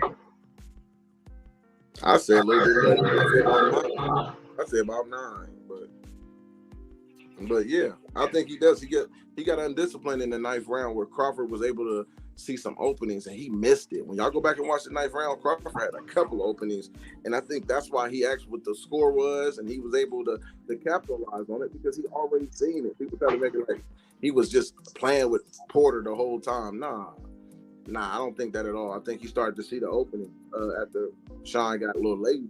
So that's what happened. But style makes fights again, man. Just because Crawford stopped Porter doesn't mean he can beat Earl because he stopped Porter. It's all about style, man. We got to educate a lot of people who don't know the sport, who try to push that narrative all the time. So it's kind of funny, man. But I think he got different looks. That's one thing about Crawford. He gives different looks. That's something Sean never seen. Yeah, man. You're absolutely right, man. Because a lot of people devalue the sweet science, man. Nowadays, all you hear about is a guy walking forward. He's walking him down, and that's all they talk about. It's so much more to boxing. Some guys you can fight like that, and you can walk forward all damn day long, and he can beat the shit out you going backwards. Facts. And then what they going to say? Well, the other guy won because he kept coming forward. I mean, look at that motherfucker face, man. Motherfucker. That's why. But listen, that's why I give Earl Spence so much props in this win, because yes, he was fighting a guy that was that stood still, but he broke that man in half. Man, look at that man's face, bro. It's like, yes, he was standing there. I get it, but he thought he could fight Earl's fight, and you can't, bro. You can't fight Earl's fight, bro. That was the truth, man. So is that Tyson Fury coming down now? Is he? Something getting ready to go down. I got the sound off, but I'm peeking at it as it go. You got a lot of people in there to watch this whole shit, man. It's crazy, man. UK people, man. I mean, They gotta be the most gullible ass boxing fans I ever seen in my life, man. They ate this shit up, boy. This is a big, huge fight, dude. Whoa, what the hell is wrong with y'all, man? I got it. Tyson probably gonna stop him at 6, man. Yeah, you know. And Dylan Whyte, he looked like he already looked shook before he even hopped in that motherfucker. What happened to the 6,000 days, 900 days? Remember all that shit? Where all that at? Where the energy go? Right. It ain't in that room. Mm-hmm. Right. Well, guys, I'm gonna head up out of here, man. I'm gonna talk to you guys. Hey, I appreciate you coming out with us, Marcus, man. I appreciate that, bro. Man. Good up with you, bro. Yes, indeed, man.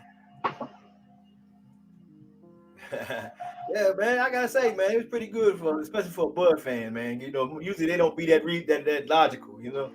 Right. Yeah, be some good logic. I get with him on that, but he also can see a part of my strategy of why I feel like Earl gonna beat Bud too. So he kind of see, but you know that's the reason you see the fights though. That's the beauty of it, man.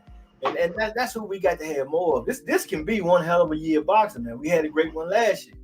This one right here can man. If they make this, I'm right now just tripping over the fact that like, why are we not hearing reports like they in the room and negotiations is going on and they figuring this out and they figuring that they're going to get this together? We should be further along. This has got to happen now. Somebody said something about, what about Emmanuel Stanonius? He won the WBA regular belt. He could be next for Earl. Man, nobody want to see that shit. Nobody care about that. The dude ain't ready for this. Ain't no need to slowing this down no more. Let's get this motherfucker fight right now. Right now. Let's have that motherfucker in August. We ain't got to wait till the fall. Let's get this thing cracking. We don't need Bud to have another fight before that fight. Let's get this fight popping right now. He should have been there in Texas at AT&T Stadium. He should have been there. And I understand he had the little altercation last time, but you shouldn't have been running your damn mouth. You should have sat there, shut the fuck up, and played your little part. But you was in there talking that bad shit, and they wasn't having it. And that's all it is to it. So you got to own that up to yourself. Be a man and say, well, you know, I was popping off a little bit. I understand, but I'm come to this fight because we're gonna see if it's gonna pop off. He win this. Everybody knows this is next. This is what everybody wants. So why would you not be there? How you gonna be home with trigger fingers? Well, I was watching and I had to fight even what? That man was getting his ass whooped. From round 2, this man was lost in the ring. I mean, he kept his hand. Just like I said, he kept his hands in his pocket because the pressure was just so much, and Earl was hitting him with everything. And Earl came out there excited when he walked out to the ring. He was pumped. It's been a while. He couldn't wait to get going. He got goals he had set from years ago. He done told everybody, this right here tonight is going to be the summation of everything I done told these people for years. This is what I want to do. This is how I'm going to do it. And then I'm coming to get your shit. And after he beat the man, the first damn thing he said without hesitation is, Bud Crawford, I'm coming to get your shit. Coming to get your shit. That's what he said. You no more consistent than that. You Twitter fingers. Yeah, keep my belt. Motherfucker, you round the corner hiding behind a building, some motherfucker. Where he's standing right here open with the fucking camera on him. Want you to see. I'm coming for your shit like I told you back in 2017, goddamn. Hold on 1 second. Let me get some to drink. You know what I'm saying? Told us, man. I mean, what is it not to get? You supposed to be there. You supposed to be set up in there ready at the end of this motherfucker, because this gonna be the big announcement. And even further to that, why you ain't signed with PBC yet? What you waiting on? What's the problem here? Let's facilitate this shit. You said you want this fight. You said you want it. It's Earl. Earl, he's the one. He won't fight Bud. He won't do this. He won't that. That's what we kept hearing. When the man opened the door and said, boom, you next. I ain't nothing else. It's you. You. What you doing, Twitter finger? Oh, no. Let me correct that. He had the snack program now. He had the snack gym in the snack program. All of a sudden now, he in the snack program. He you know what I'm saying? He needs supplements and shit now. He got to go talk to this motherfucker here that done been, got Marion Jones' career ended and shit like that. That now he got to go over there and talk to them and figure out what's going on. The same guy was talking shit about Earl Spence. Oh, he ain't taking vital testing and all this old stupid shit. You over there at the snack program now. Talking mad shit. Yeah, help keep my belts warm for me. Keep it warm. Okay. Sign that motherfucking contract, man. Money shouldn't even be a fucking issue. This fight gotta happen. It's what's going on. what boxing owes to a true warrior who went out here and grinded his way out the way that a fighter should. A guy like this who walked the plank that he did, the way that he did it, he built this fight. He went out there and got every fucking belt himself. All you do is you beat Jeff Horn and you sat on that motherfucker for how many years? You sat on it. So now it's time for you to jump up here and get this motherfucking this. You got a chance to win the lottery. The easy route to undisputed. But everybody talk, Earl Spencer, he's taking the easy route. He's taking the easy route. Well, he is risking more victories and gathering. All the hardware is gathered by him. You got one belt coming to the show. This man got all the other belts, all the other trinkets, all the other accomplishments. This man got it. He did it. This fight built by him, not you. You didn't even have the goddamn courtesy to bring your ass to the fucking fight and help promote the motherfucker. You ain't got to grab a mic. You ain't got to talk. You ain't got to do nothing else after this. Just be in the building, hop in that damn ring, and tell them before everybody in their face right there, act is the perfect time to do it. I'm going to whoop you. I'm going to knock your ass out. Bam! It's over. It's over. It's over. You don't need to do nothing else because we got it and gone from there. We be still, I'm still sitting here telling you how the man told you at the end of the fight. I'm coming for your shit. Coming for your shit. I'm talking to you, bud. Ain't talking to no damn body else. It's only one WBO champion and it's you. You sitting there with the Twitter fingers, looking at TV, talking about you saw an even fight. What the hell is you talking about, man? But you ain't nowhere in the building. You can't find Texas on the map. I don't know where it is. AT&T Stadium. I don't know. Last time people said some things to me, I'm a little scared. You supposed to be in the house, man. Supposed to been there. I mean, it's disappointing, man, because this whole thing could be further along. What are we gonna drag it out for? There's no reason. Earl said himself, hey, this is it. This is what it is. This is what it is. It boggles my mind, man, how that goes on like that. But you over at the snack program now. You know, I got to clown you about that snack shit. All of a sudden now you in the snack. You want to go join the snack gym. You up in there now. Seems to me like you don't know. If you go back to 2017, when they had that encounter in Oklahoma City, first thing you said on the slide, told Earl, don't be going to the body. Don't try that. Don't be trying to go. That's because he was already worried about it. It's already, he know what's coming. He already know. So you already know, bro, huh? Yeah, hey, that's why he at the snack gym now. He at the snack now. Hey, I seen that. Earl is next. There's no doubt about it. And guess what? The first thing he does, he gets off Twitter and goes straight to the fucking snack gym. Yeah. Somebody worried, man. Somebody worried. They can talk all the shit they want. There's nothing your skill can do to prepare you for the shit that makes this man great. And this thing that you like, you got to have room. You got to pick your shots. You got to be relaxed in there. You can't do none of that with Earl. You're not gonna be able to do it. You're not. Earl gonna be in your ass. You're gonna have to deal with it for 12 rounds. Ain't no one punch. Y'all got to win. You barely got that against Jose Benavidez Jr. The one-legged man. Took you 12 motherfucking rounds to get him down. And he fought your motherfucking ass. And he never been on that level before. Come on, man. People gotta wake up, man. This man is concerned. He got a right to be concerned. I would be.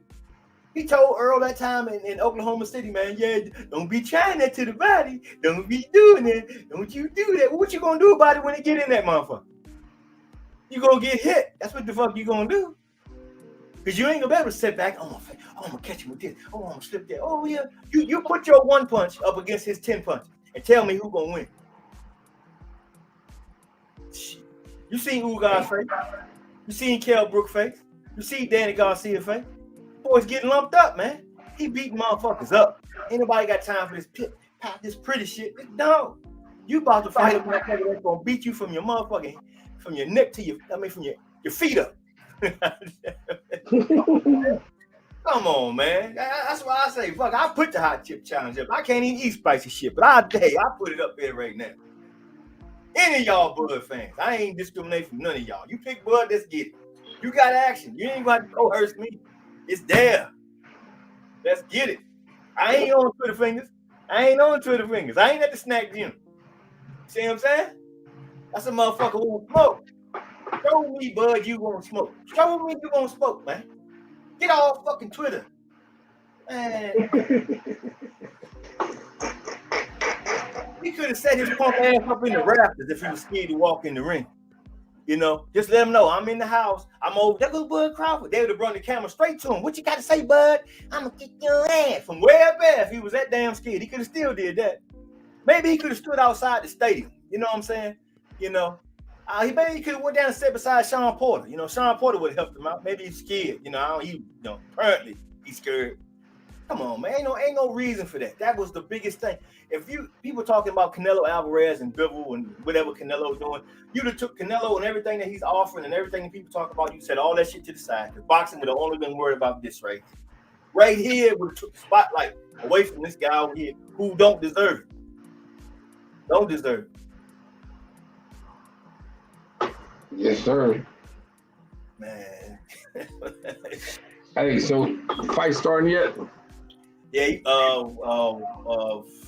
Tyson Fury walking in the ring now. He's not a king now. He's not on the king and all that now. He's not doing any of that now. Now he's just walking out there like,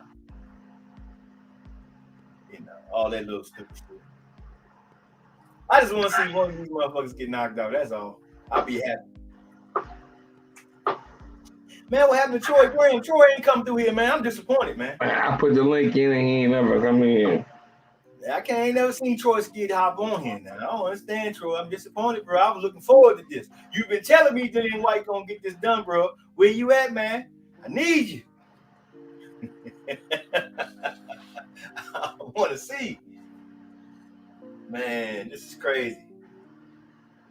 But you know what was interesting to know about the Blu-ray thing, though? I had to say, because I was a little confused about it all, too, because he said last time, he got the little throne seat or whatever. He had to walk out and go sit in it before he go into the ring, all that shit. But Earl, because I remember after the Danny's fight, Blu-ray was saying that, well, he had talked to him and said, yeah, they were going to work together again, but then that didn't happen. So I'm like, what happened there? You know, and they did make a point, though, about, giving these guys credit for knockouts and stuff like that. And Blu-ray do build that up a lot. So I don't know. Maybe that could be the thing that's disconnecting them right now. I don't know what it is.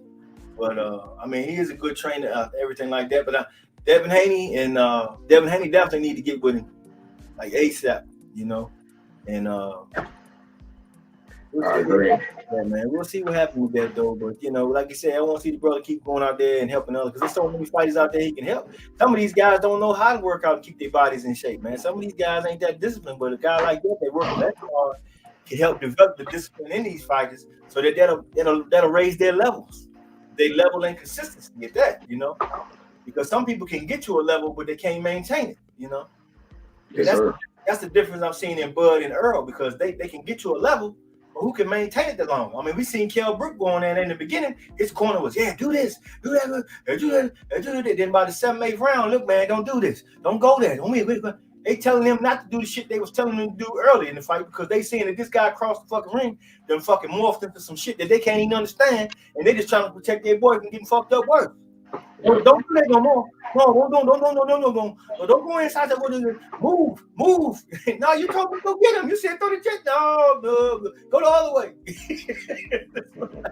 All of a sudden, this motherfucker walk around. Come on, man. Earl breaking motherfuckers down.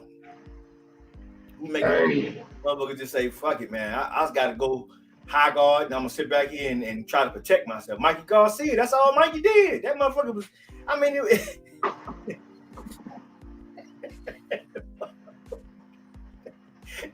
man, the fucking onslaught is relentless. Absolutely relentless, man. But that was a great motherfucking night, man. A lot of great fights. The atmosphere was just, man, it was really something, my bro. I tell you, man. Really something.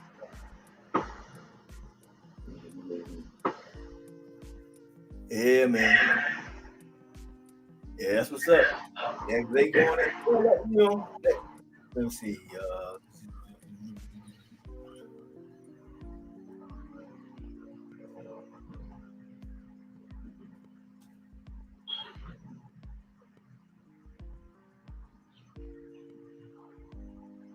Yes, sir. Yeah, man. Let's see who's out. Yeah, they in the ring now. Man, I just want to see somebody get trashed, man. All right, let me hold on there 1 second there. Okay. I'm gonna take this another room.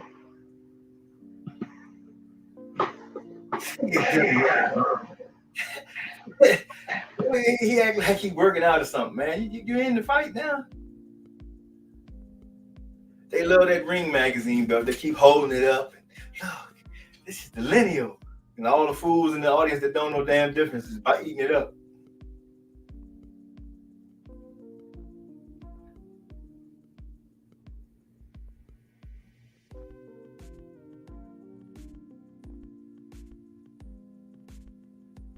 Man, Adrian Whyte said 600 years, 900 years. I don't get my shot. You getting that mug now? What you gonna do with it, man? You can't go out there like you did that first Povetkin fight.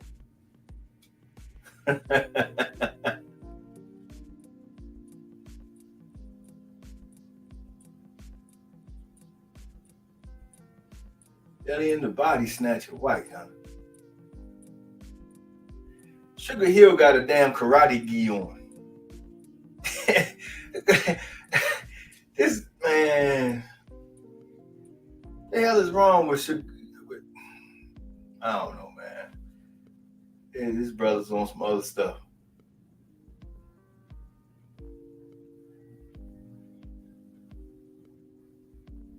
Yeah, they're starting to announce it now. I guess they can introduce everybody. Let's get it going, man. We just want to go ahead and crack this thing off.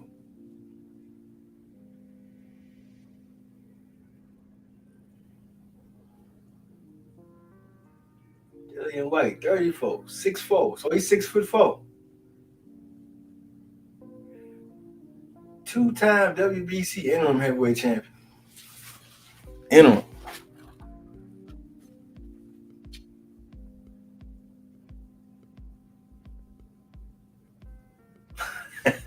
He looking different, man. I guess he don't feel like he got the support in the UK right now. All his buddies and his pals and his mates is rooting for the other guy.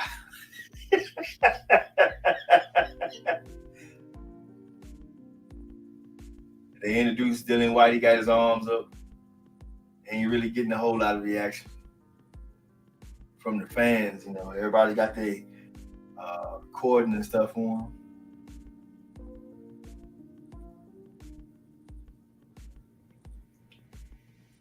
Yeah.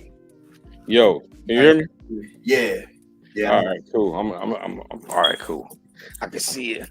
Let's go. We got round one.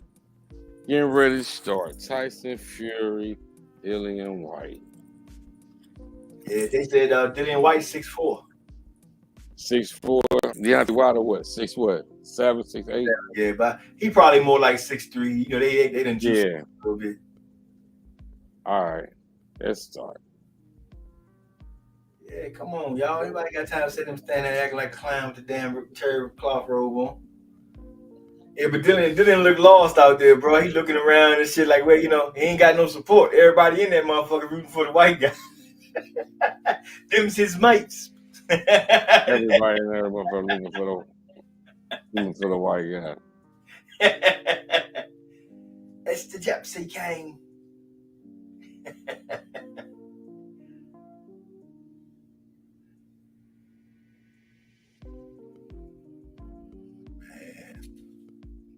That's a big ass arena though.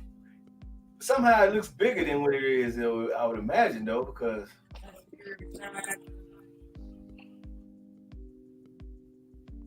but see, that's the thing too, man. They was talking about having Bud and Earl at Vegas, at the Vegas Stadium. I'm like, why even do that, man? Because really the people who are going to buy and come to this fight is a certain fan base. But every time the big mega fight comes for that fan base, they want to have it somewhere else. So the ticket price is going to be way up here. Then you also got to come up with travel, lodging, and all that. But, you know, like a lot of times if you have it in Texas or somewhere like that, the fan base that's going to come to this, usually got some family or something nearby. You know, they can help out on that little end, so you can have the ends to go ahead and pay that ticket price. You know what I'm saying? I mean, I just don't get it, man. I don't get it. But boxing keeps shooting itself in the foot. Right. Make the fight accessible to the fan base that wants it. Because if you put a fight, like Canelo fights in fucking China, it ain't the same. You know what I'm saying? They ain't gonna have the same numbers. They ain't gonna have the same everything. You got, that's why they try to cater that way. And I understand that, but why that don't come into play when it come to us? And that's not even say Atlanta, because that place is small. Oh, here we go. Round one. They out here touching gloves with this little pity pat jab thing they got going on. Man, Dillian Whyte, man. Like he got some long ass arms though. But this style ain't gonna win. This ain't gonna cut it, bro.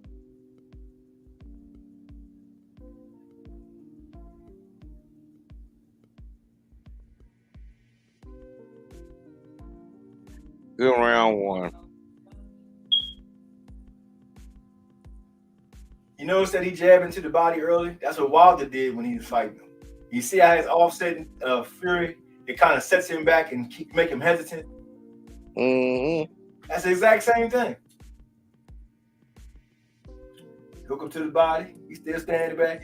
Fury don't look nowhere near as confident as when he was fighting Wilder for some reason. Like he got something on his mind, bro. Yeah. I mean, look at the little.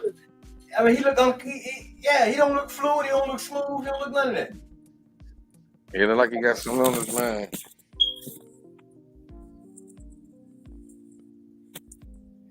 Round one. Who you got that round going to? Yours ended already? Yeah, mine's ended already.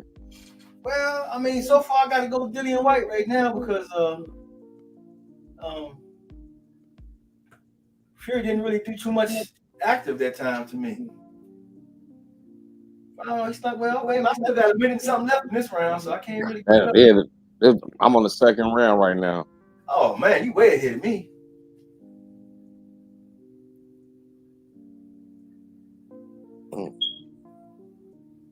Yeah. Then you got to keep that phone on. Keep that phone on the hook.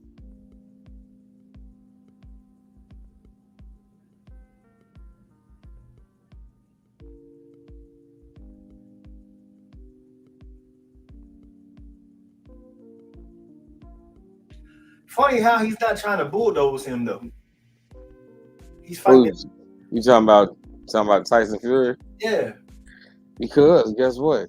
He gonna outmove him. He ain't nothing but 10 pounds, 11 pounds more than Dillian Whyte.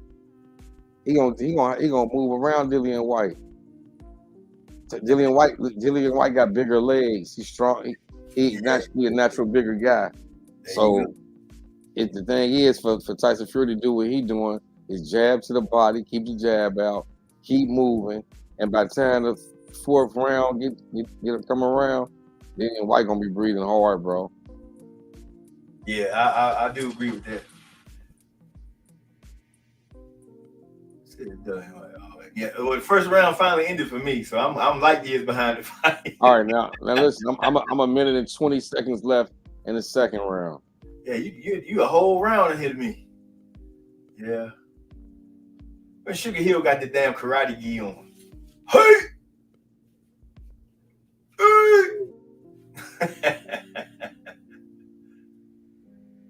See, man, it's just so hard because Tyson Fury's so tall, bro. Yeah. He tall. He got reach. Oh, yeah, see. I told you. What I tell you? I mean, Whyte gonna be tired himself out, bro. I ain't gonna say nothing else. I want you to see the second round. Uh-oh.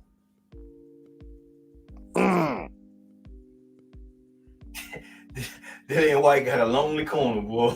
Hey, Man, Tyson Fury just hit Dillian Whyte with a Deontay Wilder, bro. No, he didn't. I swear, with a Deontay Wilder 1-2, like that's the only motherfucker. That's who threw that motherfucker just like that. Yeah, that's one thing Mark Fury teaching. Man, try to put the phone. He can't hit this motherfucker for real, bro. 600 years.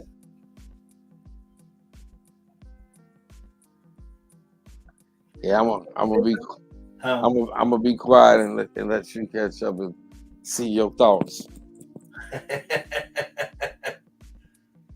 Yeah, they talking about Fury talking about retiring after this, man.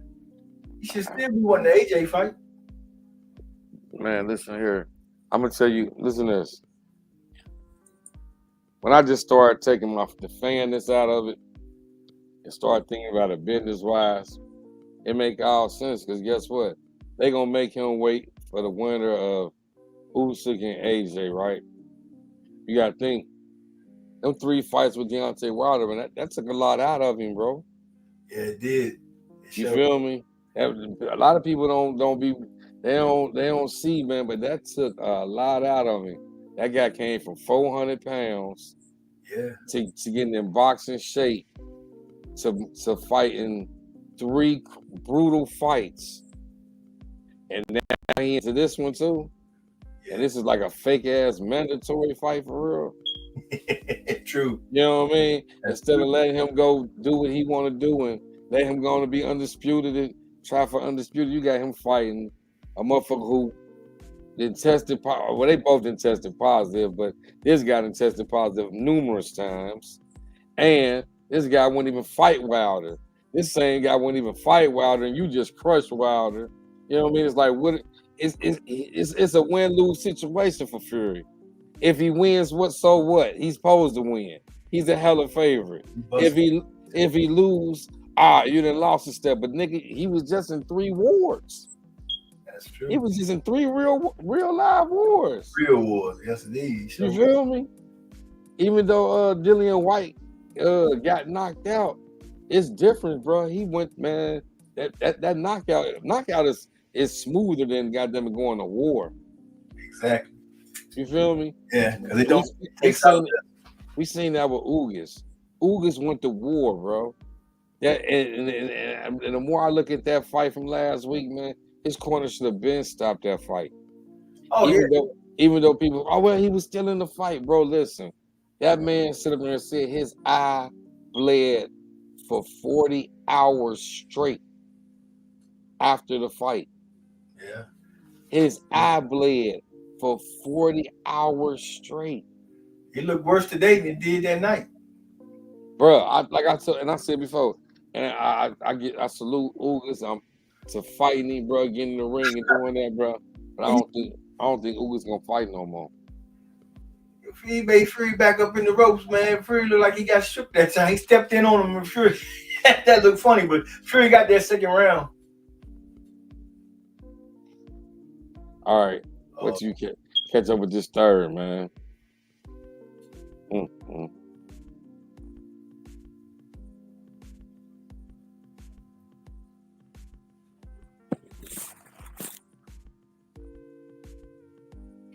keep letting them set their front foot out there and set it flat like that, and giving them a chance to strategize and stuff. You keep moving. What is this half tattoo on this man back?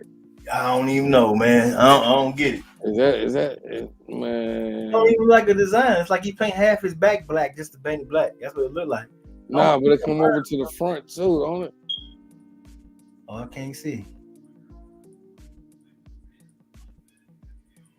And Dillian Whyte going. Yeah, I can't make out if it's a pattern or like, like the Rock got like some little tribal. Oh yeah, there's some tribal shit. That shit don't look good. He keep okay, well Tyson and we grabbing, holding on him now. Trying to physically with him now. So let's see what happened here. Let me grab my lighter, bro. I'll be right back. Oh, he hit him in the back of the head. Hey, we know Tyson Fury known for that.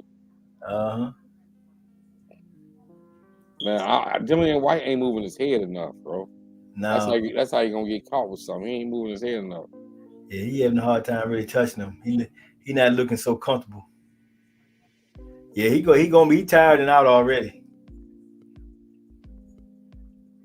Mouth open. He catching him with the 1-2 down the pike. Step over to the left with him now. Yeah, Fury getting more comfortable and relaxed in there now.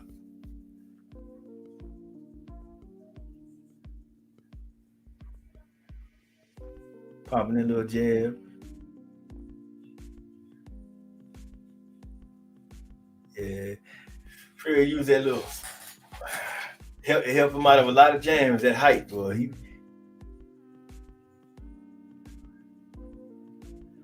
1-2 down the middle. That's that for that. Yeah, he's starting to build up some rounds now. He done flipped the script on him.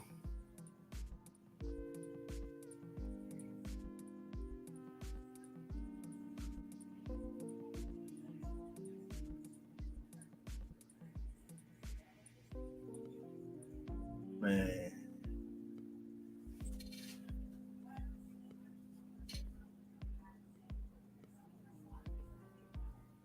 Yeah, Dylan Whyte sucking in, boy. It's still the early part of the fight. We ain't got midway yet. He not landing nothing of real significance either. And he reaching with his punches now, so it's playing into Tyson Fury's hands right now.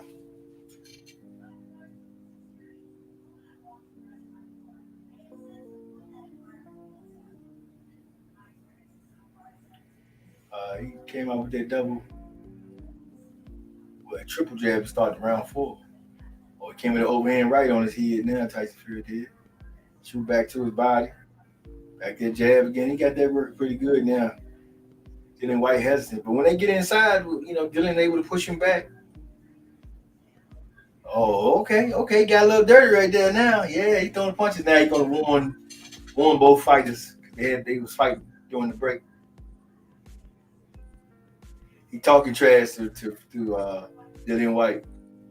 Referee still break. What's going on? What's up? Okay, man. Okay, now he's saying something to Tyson Fury now, but it's creating a bigger break in the action right now. Now he got both guys in each corner. Now he's coming over. Oh, Dylan Whyte's got a cut over his eye right here. He's bleeding off the side here, just at the end of the eyebrow.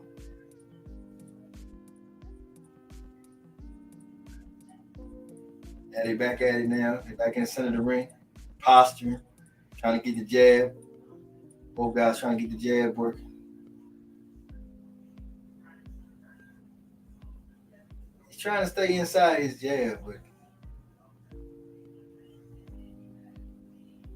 it's not paying off for him right now. Okay, trying to make a little left hook right there on him. Nice body shot by Dylan Whyte.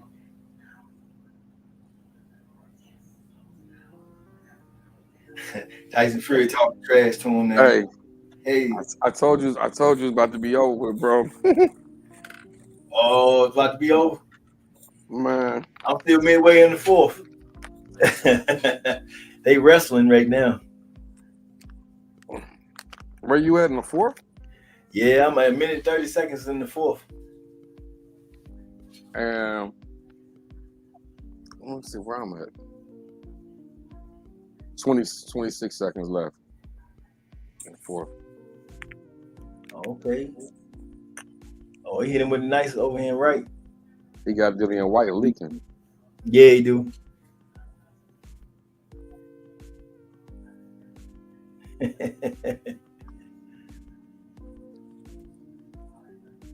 And then just think all the money Tyson Fury just made in these 4 fights. Yeah. That I mean, it really sucks because Deontay Wilder, enabled him to do all that. Yeah. Sometimes, that's the worst part because he the guy took all the gambles, really, and he didn't get the benefit out of it, and that's bad, man. That's kind of like what's going on with Jamel. And now Earl, they got all the belts put up to make the big fight, but they risking more than anything. But that's, try to be great, And a fighter shouldn't be penalized for that, trying to be great. That's the kind of thing that should be celebrated in boxing. And he done stopped him again, 31 seconds. He keep warning and warning. I told you not to hit him. You don't hit him. You stop grabbing. You pulling arms. Well, where was you at in that Wilder fight, man? Because you should have been telling his ass that in that fight. All that grabbing and holding. And they back in the ring. 25 seconds to go before.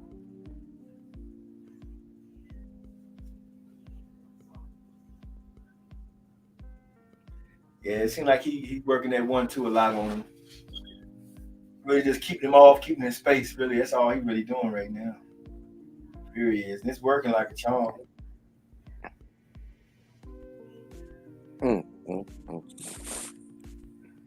That's the end of that round. His mouth gas. And who you get that to? Oh, Fury, man. Fury been right. He been building him up now.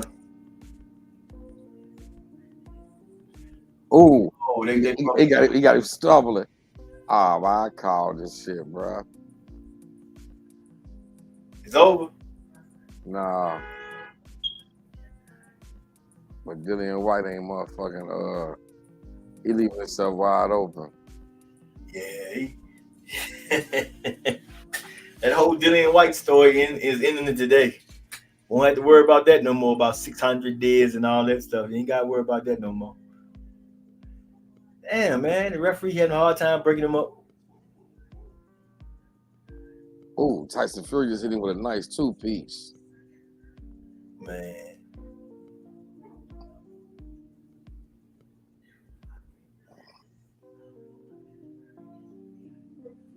Yeah, I'm behind on this one. They just starting the round now. The referee talking to him. Hit him with another 2-piece. And Tyson Fury just hit him with 8 punches in a row. No joke. Oh, they gonna call that. It's just now starting the 5th round on me. Yeah, I got 27 seconds left in this.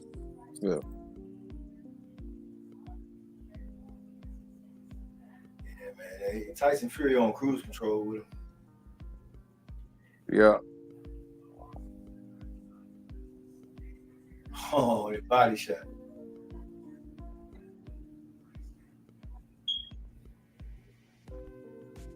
He can't build enough consistent. One thing about this big motherfucker, he don't get gassed out for real. Ain't that something?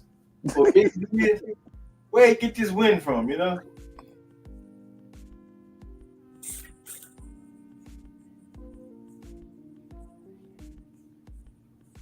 I wish he just go ahead and hit him and knock him out and get this thing over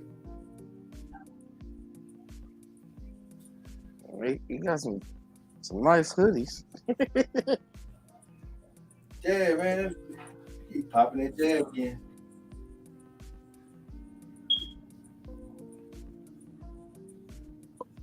Hell yeah, them shots add up after a couple rounds. Yeah, it's time for him to wrap this up, man. This fight done. This man ain't. This is all he gonna do for however long they let him last. Oh, he rocked him right there.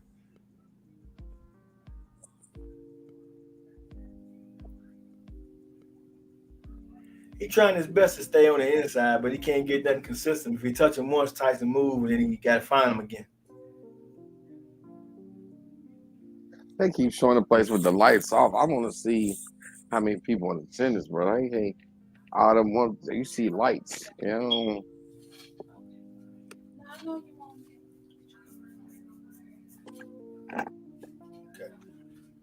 Yeah, they made it to the 6th. They gave Fury every round. Okay, hold on 1 second, bro. Yes, sir.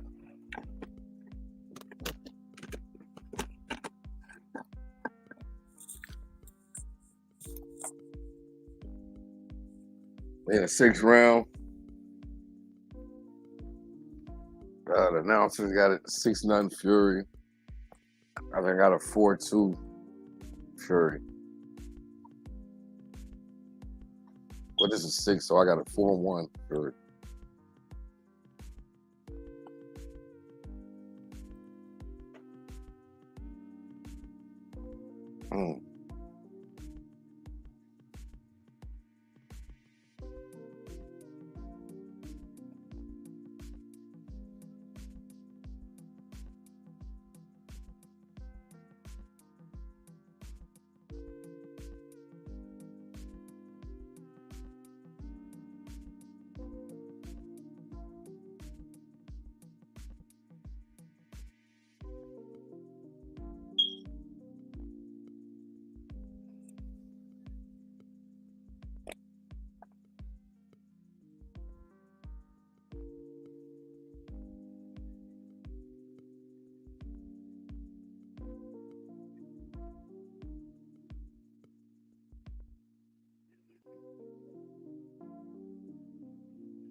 Dillian Whyte is being a little bit too overconfident, and I see him getting tired. It's 6 rounds, I see him getting tired.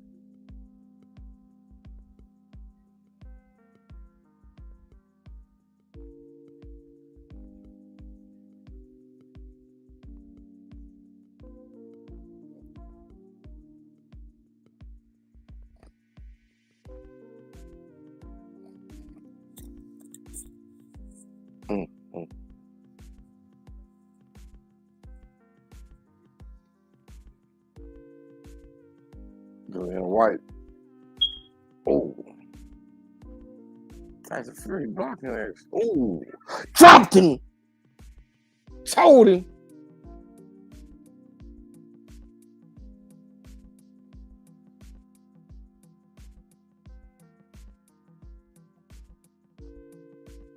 It's 6th round. I said the 5th. Man, I called this shit, man.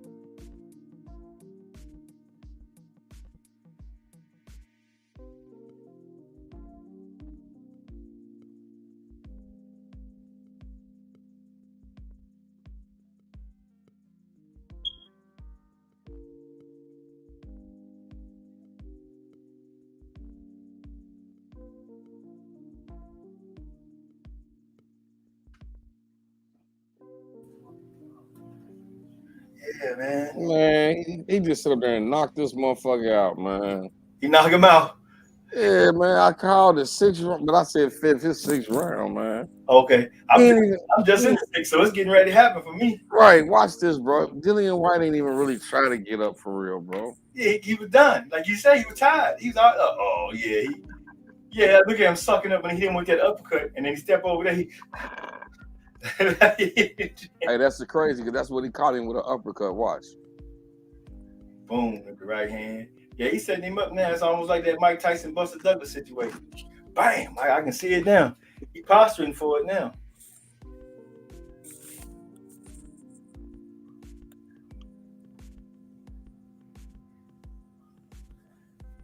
They say, oh, it must happen at the end of the round then, because it's 50-something seconds and they still.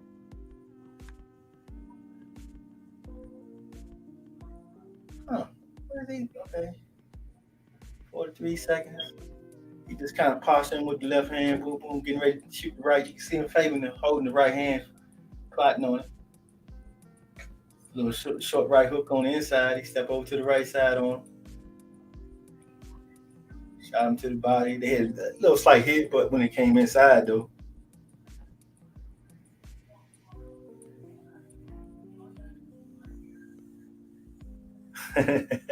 Hey, now we know why Troy ain't come on here and hit that link. Mm-hmm. Oh, there you go. Oh, yeah, man. He laid an uppercut. He laid down, bro. And then he pushed him. Oh, yeah. Tyson Fury hit him with an uppercut, then pushed him. Watch. He wanted the ref. Oh, he wanted the ref to stop it, man. He quit. He wanted the ref to stop it, man. You see him stand there like this, and the referee Gary let him go. He said, "Come on, man. You gotta be kidding me, bro." The referee looked at him like he's checking him, let him see if he's gonna go back in. He looked at the ref for a second like he was okay. Then all of a sudden he started leaning to the. Come on, man. He quit. Nah, you see this bullshit, man. That's 600 days, 900 days, all that old madness, man. Oh, wow. This stuff crazy, man. Sports having just sad, man. Yeah, this was sad, bro. I appreciate you being here with us, bro. We've been here cooking. You've been here all day. Yeah, man. We cooking on it, bro. But that was sad, man, for real. Hey, I called 5th round, 6th round uppercut. You was right on it. You right on it. Yeah, man. This is sad though. But hey, it's over and done with. Yeah. Yeah, man. Well, shoot, we got, next week, man, it's gonna be good though. We got some good fights next week though, bro. But yes, sir. Yeah, man. Yes, sir. Next week we got Shakur Stevenson. Yeah, and Amanda Serrano fighting too as well. That's gonna be big, man. But yeah, bro, I'm gonna have to dip out though, man. About that time for me. Yes, sir. Time to do something. Put something in this belly. Yes, sir. Yeah. Hey, appreciate you coming out, bro. Yeah, man. Always. Yes, indeed, man. And you know that's what we do, man. We'll be at it again. Until the next one, bro. Yes, indeed. Salute. Thanks Salute, everybody bro. for coming and checking us out, man. Everything. Support my good brother Basement Boxing Talk for sure. Hit that subscribe button, man. Share the video. Spread the word, man. You want to hear some real boxing? Come over here and check it out.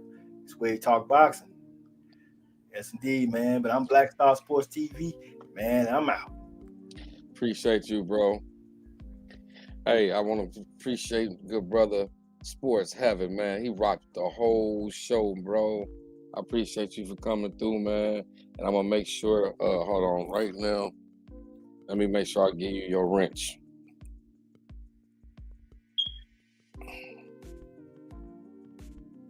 Let me make sure I give you your wrench, bro.